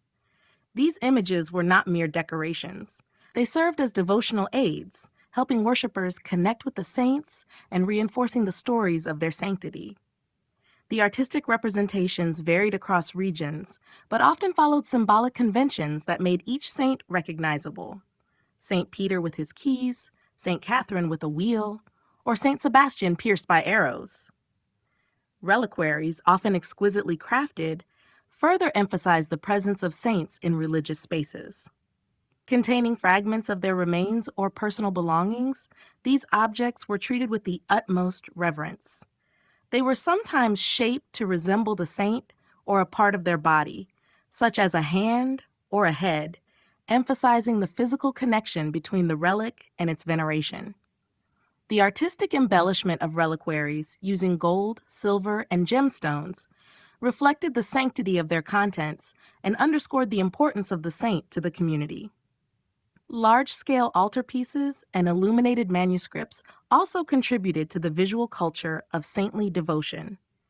Altarpieces featuring multiple panels often depicted a central holy figure surrounded by scenes from their life, reinforcing their spiritual significance. Manuscripts, particularly hagiographies, biographies of saints, were richly illustrated with intricate depictions of their miracles and martyrdoms, ensuring that their stories could be passed down to future generations. These texts and images helped spread devotion, especially in an era when most of the population was illiterate. Public displays of saintly imagery were not confined to churches. Processional banners, statues, and even pilgrim badges bearing the likeness of saints allowed devotion to extend beyond sacred spaces. Pilgrims, in particular, sought out shrines dedicated to revered saints, carrying back small tokens or images as souvenirs of their journey. These representations reinforced the saints' presence in daily life, offering a tangible reminder of their divine protection. The visual representation of saints was essential in sustaining their cults, strengthening the faith of believers, and integrating religious devotion into daily life. Through art, the medieval world celebrated and perpetuated the legacy of its holy figures, ensuring their influence endured for generations. Mysticism and visionary art. Mysticism played a profound role in shaping medieval religious thought and artistic expression. Mystics sought direct, personal experiences of the divine, often through visions, contemplation, and ecstatic revelations. Their descriptions of these experiences inspired a unique visual language that attempted to capture the ineffable, scenes of heavenly glory, divine radiance, and encounters with Christ, the Virgin Mary, and angels. Visionary art, deeply influenced by mystical writings, became an important means of communicating spiritual insights to a broader audience, reinforcing faith and devotion. One of the most significant influences on visionary art was the writings of mystics such as Hildegard of Bingen, Julian of Norwich, and Mechthild of Magdeburg. Hildegard of Bingen, a 12th century abbess, recorded vivid symbolic visions that combined theological themes with dazzling imagery. Her manuscripts contain striking illustrations of cosmic order, divine light, and the interplay between heaven and earth. These images, often circular and symmetrical, reflect her understanding of divine harmony and the interconnectedness of creation. Visionary art also found expression in illuminated manuscripts, where mystical themes were rendered with intricate detail and vibrant colors. These works often depicted scenes of Christ's passion, the Last Judgment, and celestial visions, filled with angels, flames, and radiant light. The use of gold leaf and deep blues sought to evoke a sense of the divine presence, making the images shimmer as though illuminated by heavenly light.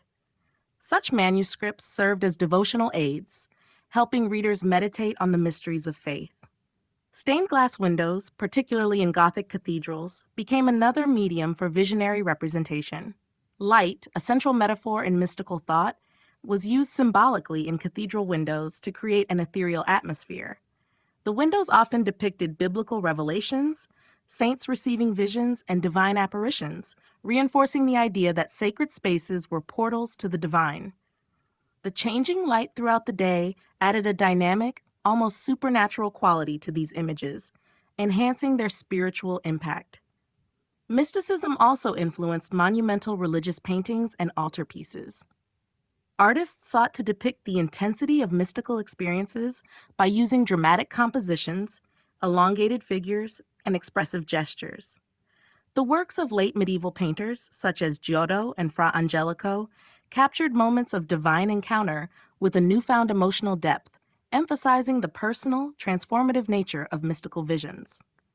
Mystical and visionary art provided a means for believers to engage with the divine beyond the limits of ordinary perception. By translating spiritual experiences into visual form, medieval artists helped bring the mystical world closer to the faithful, making the unseen mysteries of faith more tangible and deeply felt. The spread of Marian devotion and its artistic impact. During the Middle Ages, devotion to the Virgin Mary became one of the most significant aspects of Christian worship, profoundly shaping religious art. As the Mother of Christ, Mary was seen as an intercessor between humanity and God, embodying purity, compassion, and divine grace. Her growing prominence in theology and popular devotion led to an explosion of Marian imagery in churches, manuscripts, and personal devotional objects across Europe. One of the most iconic representations of Marian devotion was the Madonna and Child, which became a central theme in medieval Christian art. Early depictions, influenced by Byzantine traditions, portrayed Mary as the Theotokos, Mother of God, enthroned and holding the Christ child in a solemn, hieratic style. Over time, Western European artists infused these images with a greater sense of naturalism and tenderness, emphasizing the maternal bond between Mary and Jesus. These depictions served as a powerful visual reminder of Christ's humanity and Mary's role as a compassionate mother figure. The rise of Marian shrines and pilgrimage sites further spread devotion to the Virgin. Cathedrals dedicated to her, such as Notre Dame in Paris and Chartres, became major centers of worship. Stained glass windows, sculptures, and frescoes in these churches often depicted scenes from Mary's life, including the Annunciation, the Visitation, and the Coronation of the Virgin. These artistic programs reinforced her significance as Queen of Heaven and emphasized her role in salvation history. The use of brilliant colors and radiant gold in Marian imagery sought to convey her divine purity and celestial status. Another important expression of Marian devotion was the emergence of the Pietà, a deeply emotional representation of Mary cradling the dead body of Christ. This image, which gained prominence in the late Middle Ages, reflected an increasing focus on Christ's suffering and Mary's sorrow. Artists such as Michelangelo would later create some of the most famous interpretations of this theme, capturing the intense grief and compassion associated with Mary's role as the Mater Dolorosa, sorrowful mother. The artistic impact of Marian devotion extended beyond monumental church art to personal devotional items. Illuminated books of hours, popular among the nobility and wealthy patrons, frequently contained richly decorated images of the Virgin, providing a private means of prayer and reflection. Small sculptures of Mary, often carried by pilgrims or displayed in home altars, reinforced her presence in daily life. By the late Middle Ages, the spread of Marian devotion had firmly established her as one of the most beloved and frequently depicted figures in Christian art. Whether in grand cathedrals or personal prayer books, her image inspired deep spiritual connection and remained a powerful symbol of divine love and protection. The art of the mendicant orders, Franciscans, and Dominicans. The rise of the mendicant orders in the 13th century, particularly the Franciscans and Dominicans, profoundly influenced medieval art and religious expression. Unlike monastic communities that withdrew from the world, mendicant friars embraced a life of poverty, preaching, and direct engagement with urban populations. Their emphasis on personal piety, humility, and evangelical mission shaped a new visual language in Christian art, moving away from the grandeur of earlier Romanesque traditions toward a more accessible and didactic style.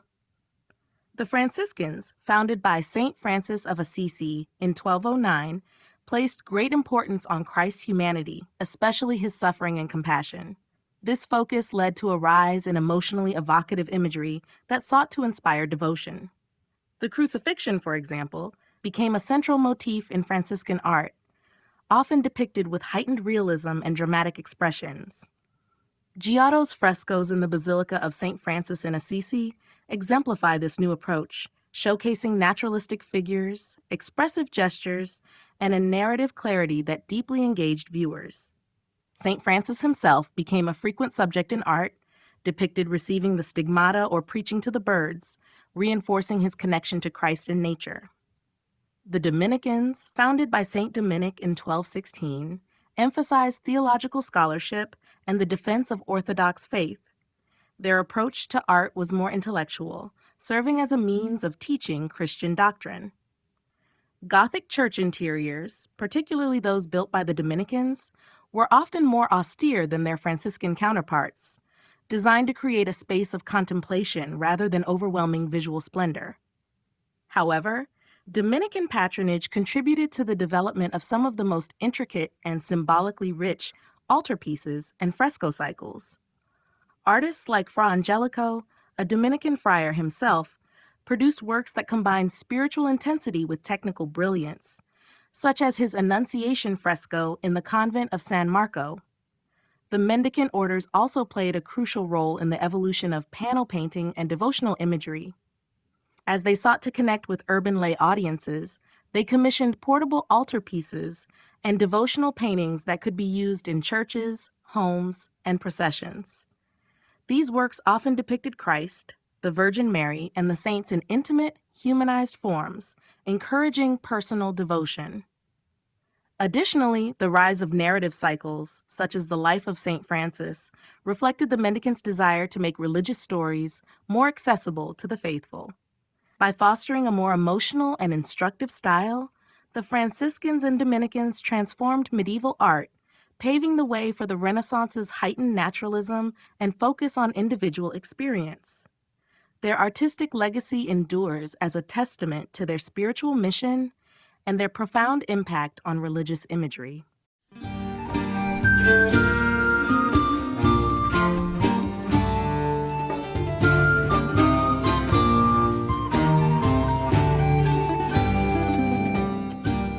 Chapter 6. Art in the Later Middle Ages, c. 1300 to 1500. The later Middle Ages saw significant developments in art driven by shifting political landscapes, economic growth, and evolving religious and philosophical ideas. During this period, Gothic art reached its peak, and new artistic techniques emerged, paving the way for the Renaissance. Artists sought greater naturalism, depth, and emotional expression, moving away from the rigid, hierarchical compositions of earlier medieval styles. One of the defining features of this period was the refinement of Gothic architecture. Cathedrals became taller and more ornate, with increasingly complex vaulting systems and intricate facades. The rayonnant and flamboyant Gothic styles, particularly in France, emphasized delicate tracery, elaborate window designs, and decorative sculptural elements. Structures such as the Sainte-Chapelle in Paris and Milan Cathedral showcase the grandeur and technical advancements of late medieval architecture. Painting also underwent remarkable transformations. The development of panel painting, particularly in Italy and the Netherlands, allowed for greater detail and realism. The use of tempera and later oil paints enabled artists to create subtle gradations of color and more lifelike textures. Figures became more three-dimensional, with naturalistic proportions and expressive gestures. The International Gothic style, which flourished in the late 14th and early 15th centuries, blended elegance with intricate detail, as seen in the works of artists like Simone Martini and the Limburg brothers. In Northern Europe, the early Netherlandish painters, such as Jan van Eyck and Rogie van der Weyden, pioneered oil painting techniques that allowed for an unprecedented level of realism. Their meticulous attention to light, texture, and atmospheric perspective set new artistic standards. Van Eyck's Arnolfini portrait exemplifies this innovation, with its exquisite rendering of fabrics, reflections, and interior space. Sculpture also evolved, reflecting the growing emphasis on individual expression. In Italy, artists like Lorenzo Ghiberti and Klaus Schluter created dynamic, emotive figures that departed from the static poses of earlier medieval sculpture. Monumental altarpieces and tomb sculptures became increasingly elaborate, serving as both devotional objects and status symbols for wealthy patrons. The later Middle Ages also saw the flourishing of illuminated manuscripts, particularly in courtly settings. Luxurious books, such as Les Très Riches du Duc de Berry, combined exquisite miniatures with intricate borders and vibrant colors. These works reflected the opulence of aristocratic life and the deep connection between art and literature during this period. By the late 15th century, the artistic innovations of the later Middle Ages laid the foundation for the Renaissance. Greater attention to humanism, perspective, and naturalistic representation transformed artistic production, marking the transition from medieval traditions to the new artistic visions of the early modern era. The transition from Gothic to International Gothic. The transition from the Gothic style to the International Gothic movement in the late 14th and early 15th centuries marked a shift towards greater refinement, elegance, and an increased focus on detail in artistic expression. While maintaining the structural innovations of Gothic art, International Gothic introduced a heightened sense of realism, delicate ornamentation, and a more fluid approach to composition. This period was characterized by the blending of regional artistic traditions facilitated by increased courtly exchanges, trade, and the movement of artists across Europe. One of the defining features of International Gothic was its emphasis on grace and sophistication. Figures in paintings became more elongated and posed with an almost theatrical elegance. Drapery was rendered with a flowing, rhythmic quality, creating a sense of movement. Colors became richer, and a greater attention to light and shadow provided depth to compositions. The works of Simone Martini, such as The Annunciation, exemplify this shift, with their refined figures, delicate gold detailing, and expressive facial features. In architecture, while the fundamental principles of Gothic design remained intact, International Gothic introduced an increased complexity in decorative elements. Structures featured intricate tracery, elaborate pinnacles, and finely sculpted embellishments. This style was particularly evident in the courts of France, Burgundy, and England, where artists sought to create environments that reflected the grandeur and opulence of their patrons. The evolution of manuscript illumination also played a crucial role in this transition. Lavish manuscripts, such as Les Très Riches du Duc de Berry, displayed an extraordinary level of detail and narrative sophistication. These works combined vibrant colors, meticulously rendered figures, and an expanded sense of space, moving beyond the flat, symbolic compositions of earlier medieval book arts. The Limbourg brothers, who created this masterpiece, exemplified the International Gothic style's ability to merge artistic refinement with storytelling. Sculpture, too, became more naturalistic, with artists paying close attention to anatomy and emotional expression. The work of Klaus Schluter, particularly in his Well of Moses, demonstrated a shift towards individual characterization and realistic drapery, moving away from the more rigid and formalized figures of earlier Gothic sculpture. The transition to International Gothic was also shaped by the influence of courtly culture. As European aristocracy sought to express their wealth and sophistication through the arts, artists responded by creating works that emphasized luxury, detail, and visual splendor. The cross-cultural exchange between Italy, France, and the Netherlands helped spread these artistic ideals, leading to a more unified yet highly decorative approach to visual storytelling. By the early 15th century, the principles of International Gothic began to merge with emerging Renaissance ideas, particularly in Italy. The growing interest in perspective, proportion, and the study of classical antiquity gradually led to the decline of the Gothic aesthetic, paving the way for the artistic revolutions of the Renaissance. Advances in panel painting and altarpieces. The later Middle Ages saw remarkable advancements in panel painting and the development of increasingly elaborate altarpieces. These artistic innovations reflected the growing sophistication of European painters, who experimented with new techniques to enhance realism, depth, and narrative expression. Panel paintings, once primarily used for small devotional images, evolved into grand multi-paneled altarpieces that adorned churches and private chapels, serving as focal points for religious devotion.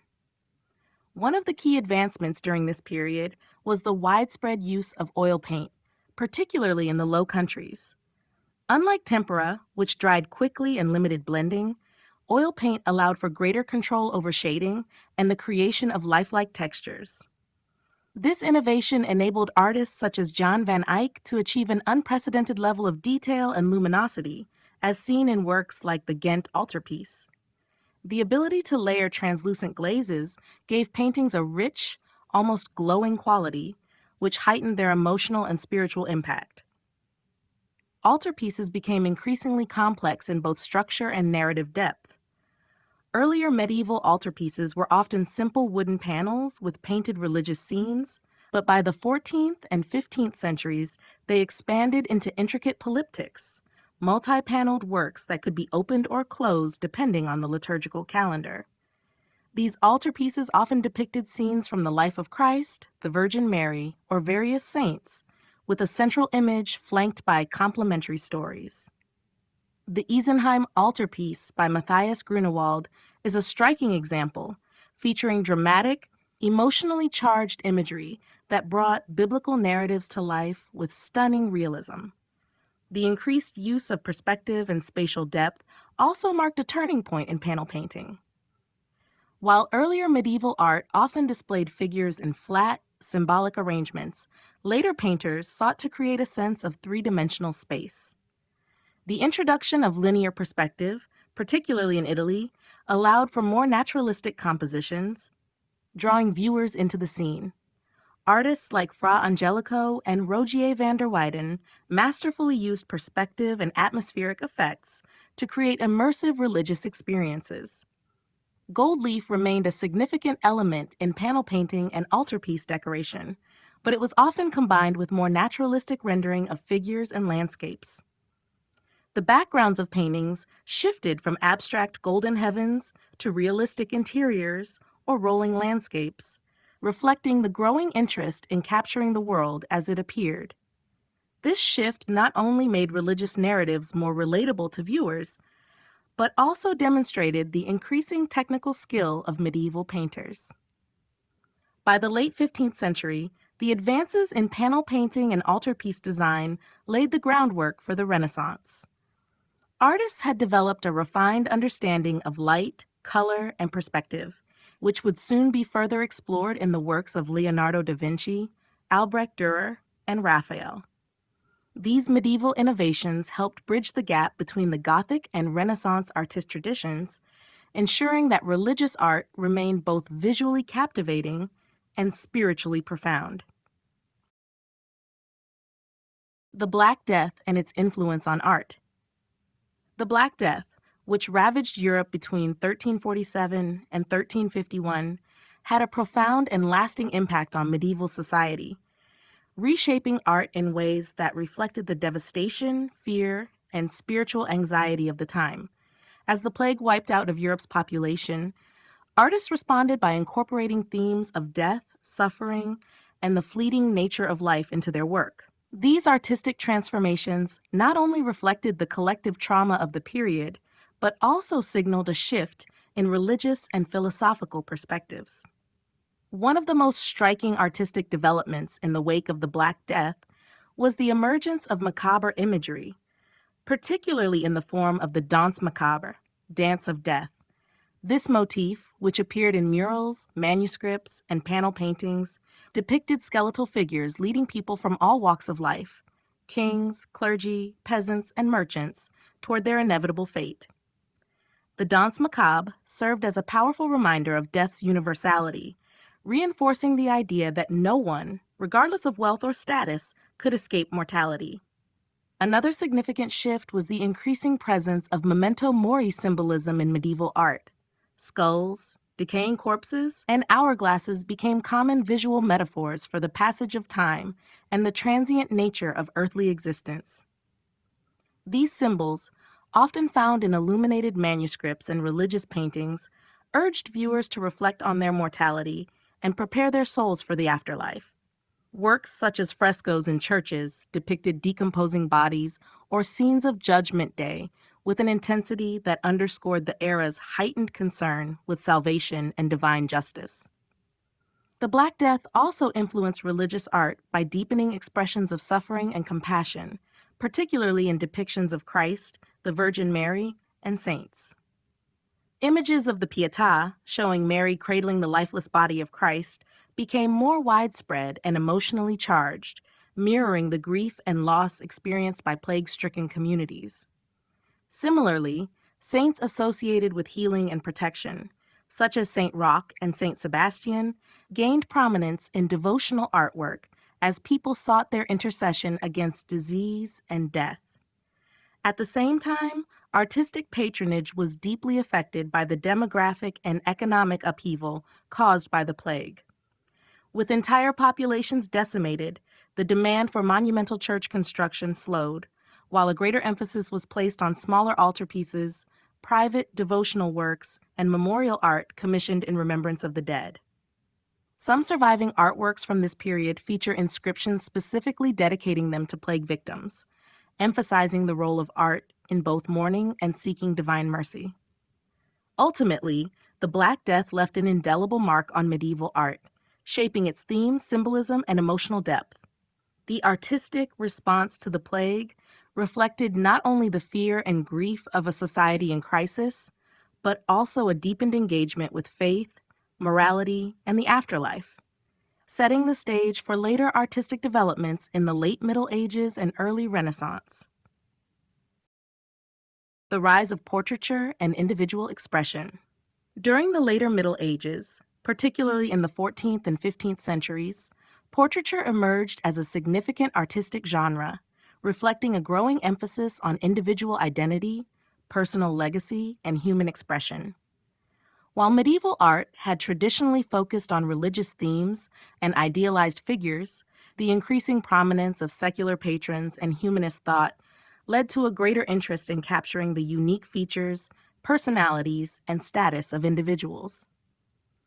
This shift marked an important transition from the symbolic representations of earlier medieval art to a more naturalistic and personalized approach. One of the key factors behind the rise of portraiture was the expansion of aristocratic and merchant patronage. As cities flourished and commerce grew, wealthy individuals, particularly in Italy, the Low Countries, and France, sought to commemorate themselves through commissioned artworks. Nobles, scholars, and affluent merchants desired portraits that not only preserved their likeness, but also conveyed their power, intelligence, and virtue. These works often included elaborate clothing, jewelry, and heraldic symbols to reinforce their social standing. Advancements in painting techniques also played a crucial role in the development of portraiture. The increased use of oil paint, particularly in Flemish art, allowed for greater precision and depth in rendering facial expressions, textures, and details. Artists such as Jan van Eyck mastered this technique, producing strikingly lifelike portraits that emphasized realism and psychological depth. His Arnolfini portrait, 1434, for example, is not only a detailed depiction of a wealthy couple, but also a complex representation of identity, status, and domestic life. Religious influences remained present in portraiture, but were increasingly combined with secular themes. Donors often commissioned portraits of themselves within devotional paintings, kneeling in prayer alongside saints or the Virgin Mary. These donor portraits reflected both personal piety and a desire for eternal remembrance. In Italy, artists like Pisanello and Fra Filippo Lippi blended religious and humanist elements, portraying their subjects with grace and individuality while still adhering to medieval traditions. The emergence of self-portraits also became more frequent during this period. Artists began to insert themselves into their works, either subtly within larger compositions or as standalone representations. These self-portraits not only served as exercises in technical skill, but also signified the growing recognition of the artist as an individual rather than a mere craftsman. This newfound sense of self-awareness would later become a defining characteristic of Renaissance art. The rise of portraiture in the later Middle Ages reflected a broader cultural shift toward humanism and individual expression. While religious themes continued to dominate art, the increasing attention to personality, identity, and realism laid the foundation for the fully developed portrait tradition of the Renaissance.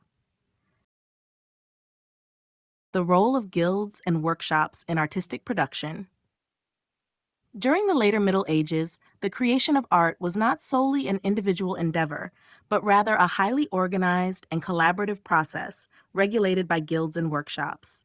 These institutions played a crucial role in shaping artistic production, ensuring quality, fostering apprenticeship systems, and maintaining economic stability for artisans. The structure and influence of guilds and workshops varied across regions, but they were integral to the professionalization of art and the transmission of technical skills from one generation to the next.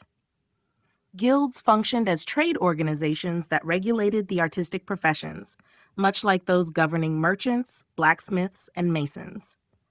Membership was often required for artists, sculptors, painters, stained glass makers, and other craftsmen to legally practice their trade within a city.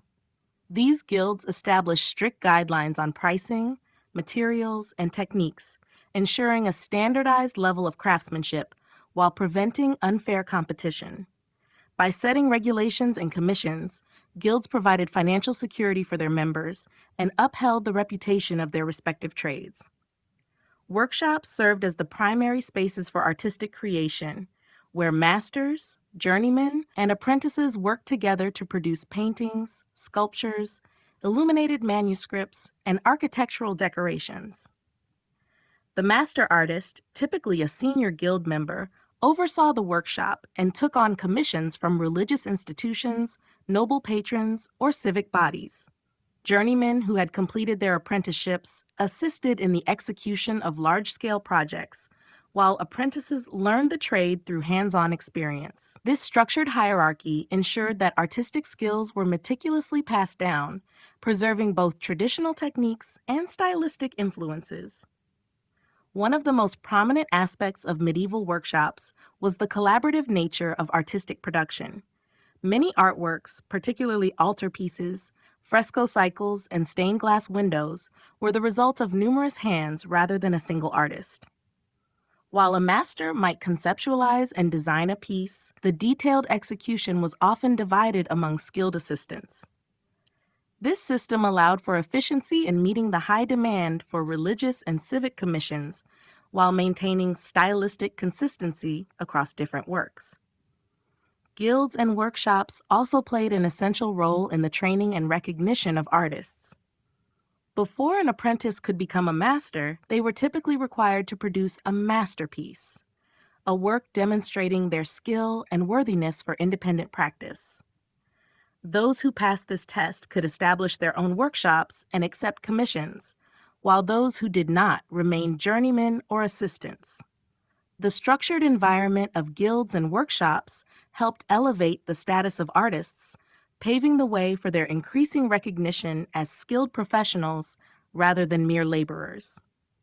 This system laid the foundation for the artistic innovations of the Renaissance, where master artists like Giotto and Jan van Eyck emerged from these medieval traditions to redefine the role of the artist in society.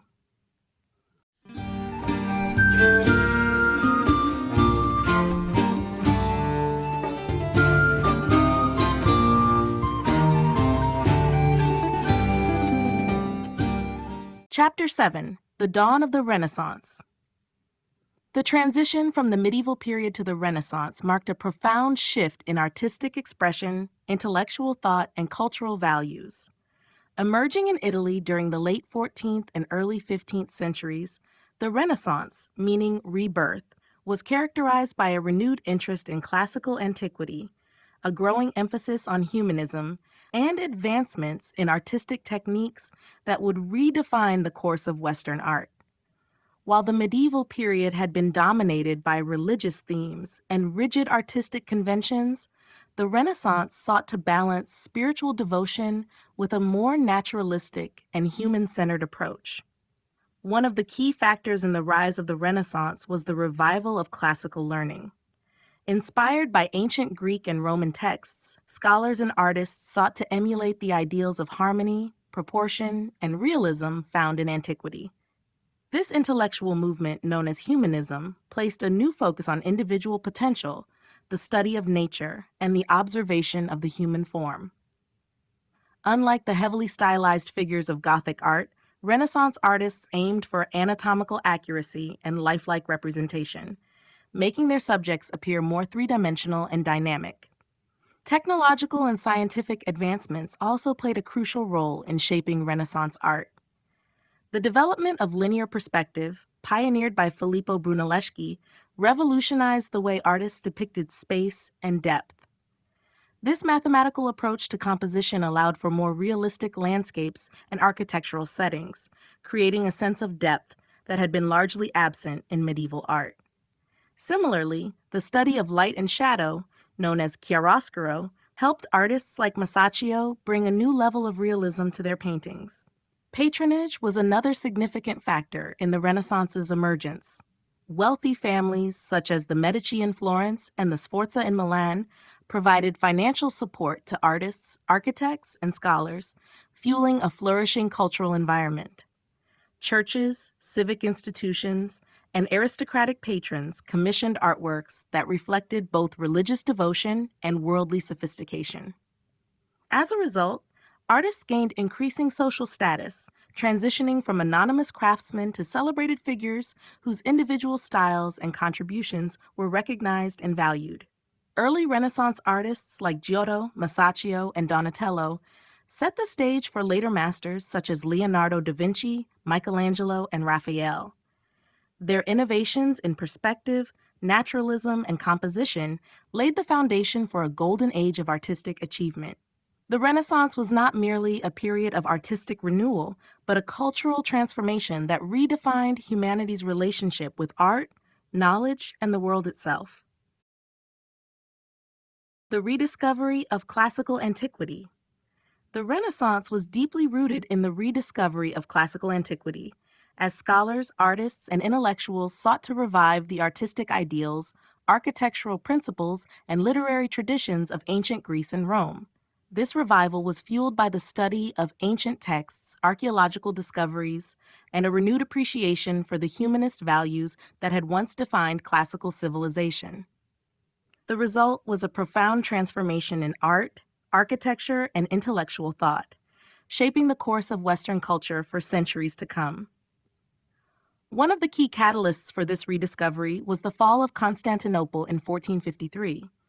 As the Byzantine Empire collapsed, Greek scholars fled to Italy, bringing with them invaluable manuscripts containing the works of ancient philosophers, scientists, and historians. These texts, many of which had been lost or forgotten in Western Europe, provided Renaissance thinkers with direct access to the wisdom of antiquity. The study of these classical works led to the emergence of humanism, an intellectual movement that emphasized the potential of human beings, the importance of reason, and the pursuit of knowledge. Artists and architects also drew inspiration from the ruins of Rome and the writings of ancient theorists. Figures such as Leon Battista Alberti and Filippo Brunelleschi carefully studied classical structures, applying their principles to Renaissance architecture. The use of columns, domes, and harmonious proportions in buildings like Brunelleschi's dome for Florence Cathedral reflected a conscious effort to revive the grandeur of Roman engineering. Similarly, Sculptors like Donatello and painters like Raphael looked to classical statues and reliefs to capture the idealized beauty and naturalism that had once defined Greek and Roman art. The renewed fascination with antiquity also extended to literature and philosophy. Thinkers like Petrarch, often called the father of humanism, actively sought out and translated ancient texts, reintroducing the works of Cicero, Plato, and Aristotle to a broader audience. These classical ideas reshaped perspectives on education, ethics, and governance, influencing everything from political theory to artistic representation. In painting and sculpture, the study of ancient forms led to a shift toward realism and proportion. Artists developed techniques like linear perspective and chiaroscuro to create a greater sense of depth and lifelike representation. The emphasis on anatomical accuracy, seen in works like Michelangelo's David or Leonardo da Vinci's sketches of the human body, reflected a return to classical ideals of physical perfection and harmony. Ultimately, the Renaissance's rediscovery of classical antiquity was not just an imitation of the past, but a reinvention of it. By blending ancient knowledge with contemporary innovation, Renaissance artists and thinkers forged a new cultural era that celebrated human potential and artistic mastery. Humanism and its impact on medieval art. Humanism, a philosophical and intellectual movement that emerged during the late Middle Ages and flourished in the Renaissance, profoundly influenced the development of art. Centered on the study of classical antiquity and the belief in human potential, humanism shifted artistic focus from purely religious themes to a broader exploration of human experience, individuality, and the natural world. While medieval art had long emphasized the divine, humanism introduced a more human-centered approach, fostering a transformation in artistic expression. One of the most significant ways humanism impacted medieval art was through a renewed interest in realism and naturalism. Rather than depicting rigid, stylized figures with little concern for accurate anatomy, artists began to study the human body in greater detail, leading to more lifelike and expressive figures. This change was particularly evident in late Gothic and early Renaissance art, as seen in the works of Giotto, whose frescoes in the Arena Chapel marked a departure from the flat, symbolic representations of earlier medieval painting. His use of three-dimensional space, emotional expression, and natural poses reflected a growing concern for the human experience rather than just religious doctrine. Another key impact of humanism was the emphasis on individuality and portraiture. While medieval art had typically portrayed religious figures and saints in an idealized, otherworldly manner, humanist ideals encouraged artists to capture unique personal characteristics. This shift laid the foundation for the rise of portrait painting, where patrons sought to immortalize themselves in a more realistic and personal way. Artists like Jan van Eyck created detailed portraits that not only highlighted the physical likeness of their subjects, but also conveyed their status, intellect, and inner life. Architecture also saw changes under humanist influence. Gothic cathedrals, with their towering spires and vast stained glass windows, were designed to inspire awe and direct focus toward the heavens. However, as classical ideas resurfaced, architects began to favor balanced proportions and harmonious designs reminiscent of ancient Rome. This transition became more pronounced in the early Renaissance, but its roots can be traced back to the medieval period, as humanist scholars rediscovered ancient architectural treatises. Humanism also encouraged a broader exploration of secular themes in art. While religious subjects remained dominant, artists began incorporating mythological and historical scenes, reflecting a renewed interest in classical literature and philosophy. This expanded the scope of artistic storytelling, allowing for greater creative freedom and intellectual engagement. In essence, humanism redefined medieval art by shifting its focus from rigid, divine symbolism to a more dynamic and realistic portrayal of the human experience. It laid the groundwork for the artistic revolution of the Renaissance, bridging the medieval world with the rebirth of classical ideals. Early Renaissance artists influenced by medieval traditions. The transition from the medieval period to the Renaissance was not an abrupt break, but rather a gradual evolution, with many early Renaissance artists deeply influenced by medieval traditions. While they embraced new techniques and perspectives, these artists retained aspects of Gothic and Byzantine styles, blending them with emerging Renaissance ideals of naturalism, humanism, and perspective. This fusion created a unique artistic language that bridged the two eras and set the stage for the artistic innovations of the High Renaissance. One of the most notable early Renaissance artists influenced by medieval traditions was Giotto di Bondone. Although often credited as a pioneer of Renaissance painting, Giotto's works retained elements of medieval religious iconography and gold backgrounds, commonly seen in Byzantine art. However, he introduced a sense of volume, emotion, and natural movement that departed from the flat, symbolic figures of earlier medieval paintings. His frescoes in the Arena Chapel in Padua demonstrate this balance between tradition and innovation, with figures that express human emotion while still adhering to religious themes. Another key artist who embodied this transition was Fra Angelico, a Dominican friar whose paintings reflect both the spiritual devotion of medieval art and the emerging Renaissance interest in light and perspective. His works, such as the Annunciation, maintain a delicate, otherworldly quality reminiscent of medieval illuminated manuscripts, while incorporating a greater sense of depth and realism. His use of architectural space and refined detail demonstrates how medieval devotional art continued to shape early Renaissance painting. The influence of medieval traditions is also evident in the work of Lorenzo Ghiberti, particularly in his bronze reliefs for the Gates of Paradise on the Florence Baptistery. While Ghiberti applied Renaissance principles such as linear perspective and classical motifs, his compositions were still deeply rooted in the storytelling traditions of medieval religious art. His figures retain a Gothic elegance, with elongated proportions and intricate drapery reminiscent of earlier sculptural styles. Even Masaccio, whose frescoes in the Brancacci Chapel revolutionized the use of perspective and naturalism, built upon the legacy of medieval art.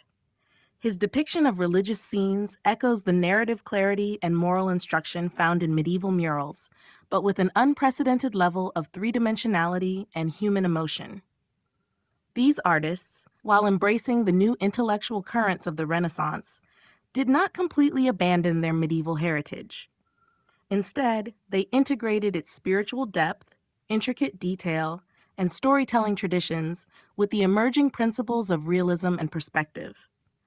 Their works exemplify the artistic bridge between the medieval and Renaissance worlds, demonstrating how artistic evolution is often a process of synthesis rather than rupture. The end of medieval artistic conventions. The end of medieval artistic conventions was a gradual process rather than a sudden break, as Renaissance ideals began to take precedence over the rigid stylistic traditions of the Middle Ages. Medieval art, characterized by its emphasis on religious themes, hierarchical composition, and symbolic representation, gave way to a new artistic vision that prioritized naturalism, humanism, and the rediscovery of classical forms. This shift was driven by advances in perspective, anatomy, and a growing interest in individual expression, marking the decline of the medieval artistic paradigm. One of the key factors in this transformation was the development of linear perspective, pioneered by figures such as Filippo Brunelleschi and later perfected by artists like Masaccio. Unlike medieval compositions, which often relied on flat, two-dimensional figures and gold backgrounds, Renaissance painters created illusionistic depth, drawing viewers into more lifelike spaces. Masaccio's The Holy Trinity is a prime example of this shift, as it demonstrates a mathematical approach to perspective that was absent from medieval works. Another significant change was the increased study of human anatomy and the natural world. Medieval figures were often stylized, with elongated proportions and minimal concern for realism. In contrast, Renaissance artists such as Leonardo da Vinci and Michelangelo sought to depict the human body with anatomical accuracy, reflecting a growing fascination with the sciences and the physical world. Leonardo's detailed anatomical studies and Michelangelo's sculptural mastery, as seen in David, highlight this newfound commitment to lifelike representation. The role of patronage also contributed to the decline of medieval artistic conventions. While medieval art was largely commissioned by the church and monasteries, Renaissance artists found new patrons in wealthy merchant families, civic institutions, and secular rulers. This diversification of support led to an expansion of artistic themes beyond religious subjects, incorporating mythology, portraiture, and historical narratives. The Medici family in Florence, for instance, played a crucial role in funding artists who explored these broader themes, encouraging works that blended religious devotion with classical humanism. Additionally, medieval art was deeply rooted in symbolic storytelling, where figures and compositions were designed to convey theological messages rather than realistic portrayals. In contrast, Renaissance artists began emphasizing individual expression, psychological depth, and emotional realism. This is evident in John van Eyck's Arnolfini portrait, which, while still rich in symbolism, presents a highly detailed and naturalistic depiction of a secular couple. By the late 15th and early 16th centuries, the artistic conventions of the Middle Ages had largely been replaced by the innovations of the Renaissance. The transition was not abrupt, but rather an evolution that saw medieval techniques adapted and refined until they were ultimately overshadowed by a new artistic language rooted in observation, perspective, and classical antiquity. Legacy of medieval art in the modern era. Medieval art has left a lasting impact on the modern era, influencing everything from contemporary artistic movements to architectural design, religious iconography, and even digital media. While the Renaissance marked a shift away from many medieval artistic conventions, the aesthetics, themes, and techniques developed during the Middle Ages continue to inspire artists, designers, and historians today. One of the most enduring legacies of medieval art is its influence on architecture. The grand cathedrals of the Gothic era, with their pointed arches, ribbed vaults, and intricate stained glass, set a precedent for monumental construction. This style experienced a revival in the 19th century with the Gothic Revival movement, seen in structures like the Houses of Parliament in London and countless churches built in Europe and North America. Even in contemporary architecture, echoes of medieval design can be found in university buildings, museums, and civic structures that draw from Romanesque and Gothic traditions. Medieval manuscript illumination, with its rich use of color, gold leaf, and intricate borders, continues to inspire modern graphic design and illustration. Many contemporary book artists and calligraphers study medieval scripts and decorative motifs, incorporating them into works that bridge the past and present. The illuminated manuscript tradition has also found new life in digital art, where artists replicate its aesthetic in video games, fantasy literature, and films that seek to evoke a historical or mythical atmosphere. The themes and symbolism of medieval religious art remain deeply embedded in modern visual culture. Depictions of saints, biblical stories, and moral allegories still appear in contemporary religious art and iconography. Moreover, the medieval fascination with storytelling through images, seen in stained glass windows, frescoes, and altarpieces, has influenced the way narratives are visually structured in everything from comic books to animated films. Medieval art also plays a significant role in popular culture, particularly in fantasy and historical fiction. The worlds created in literature and cinema, such as The Lord of the Rings or Game of Thrones, borrow heavily from medieval aesthetics, using the visual language of illuminated manuscripts, Gothic cathedrals, and medieval armor to create immersive settings. The romanticized view of the Middle Ages, shaped in part by medieval artistic traditions, continues to captivate audiences worldwide. Ultimately, medieval art serves as a bridge between past and present, preserving the cultural and spiritual expressions of earlier centuries, while continuing to inspire new artistic endeavors. Whether through architecture, digital media, or contemporary design, its legacy remains a vital part of the modern artistic landscape.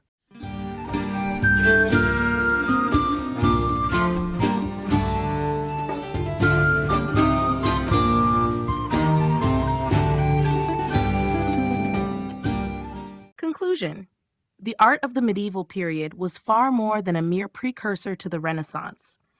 It was a dynamic and evolving form of expression that shaped the cultural, religious, and intellectual landscapes of Europe.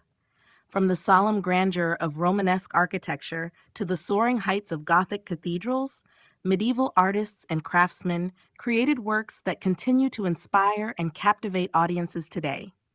Through illuminated manuscripts, frescoes, mosaics, sculptures, and tapestries, they conveyed religious devotion, political power, and societal values, ensuring that their messages transcended time. One of the most remarkable aspects of medieval art is its adaptability and innovation. Despite the constraints of available materials and techniques, artists refined their methods, experimented with new forms, and responded to the shifting needs of their patrons, whether they were monarchs, clergy, or merchant guilds. The transition from Romanesque to Gothic styles demonstrated a growing emphasis on naturalism, light, and movement, culminating in artistic achievements that set the foundation for later developments in Renaissance art. Beyond its aesthetic contributions, medieval art played a crucial role in shaping the spiritual and intellectual life of its time. Churches and cathedrals functioned not just as places of worship, but as visual narratives of Christian theology, guiding the faithful through their elaborate iconography. Meanwhile, the rise of universities, manuscript production, and the influence of humanism began to bridge the medieval and early modern worlds, paving the way for new artistic perspectives. Despite the Renaissance's shift towards classical ideals and human-centered representation, the medieval period never fully faded into obscurity. Its artistic legacy endured through later revivals, such as the Gothic revival in architecture and the Pre-Raphaelite movement in painting, which sought to reclaim the spiritual depth and intricate beauty of medieval art. Even today, elements of medieval design appear in fantasy literature, film, and digital media, reflecting a continued fascination with the era's aesthetic and cultural richness. The study of medieval art is not merely an exploration of the past, but an ongoing dialogue with history. Its forms, symbols, and meanings still resonate in contemporary society, reminding us of a time when art was deeply intertwined with faith, community, and the search for meaning. As we continue to uncover and reinterpret the art of the Middle Ages, its enduring influence stands as a testament to the power of creativity and human expression across centuries.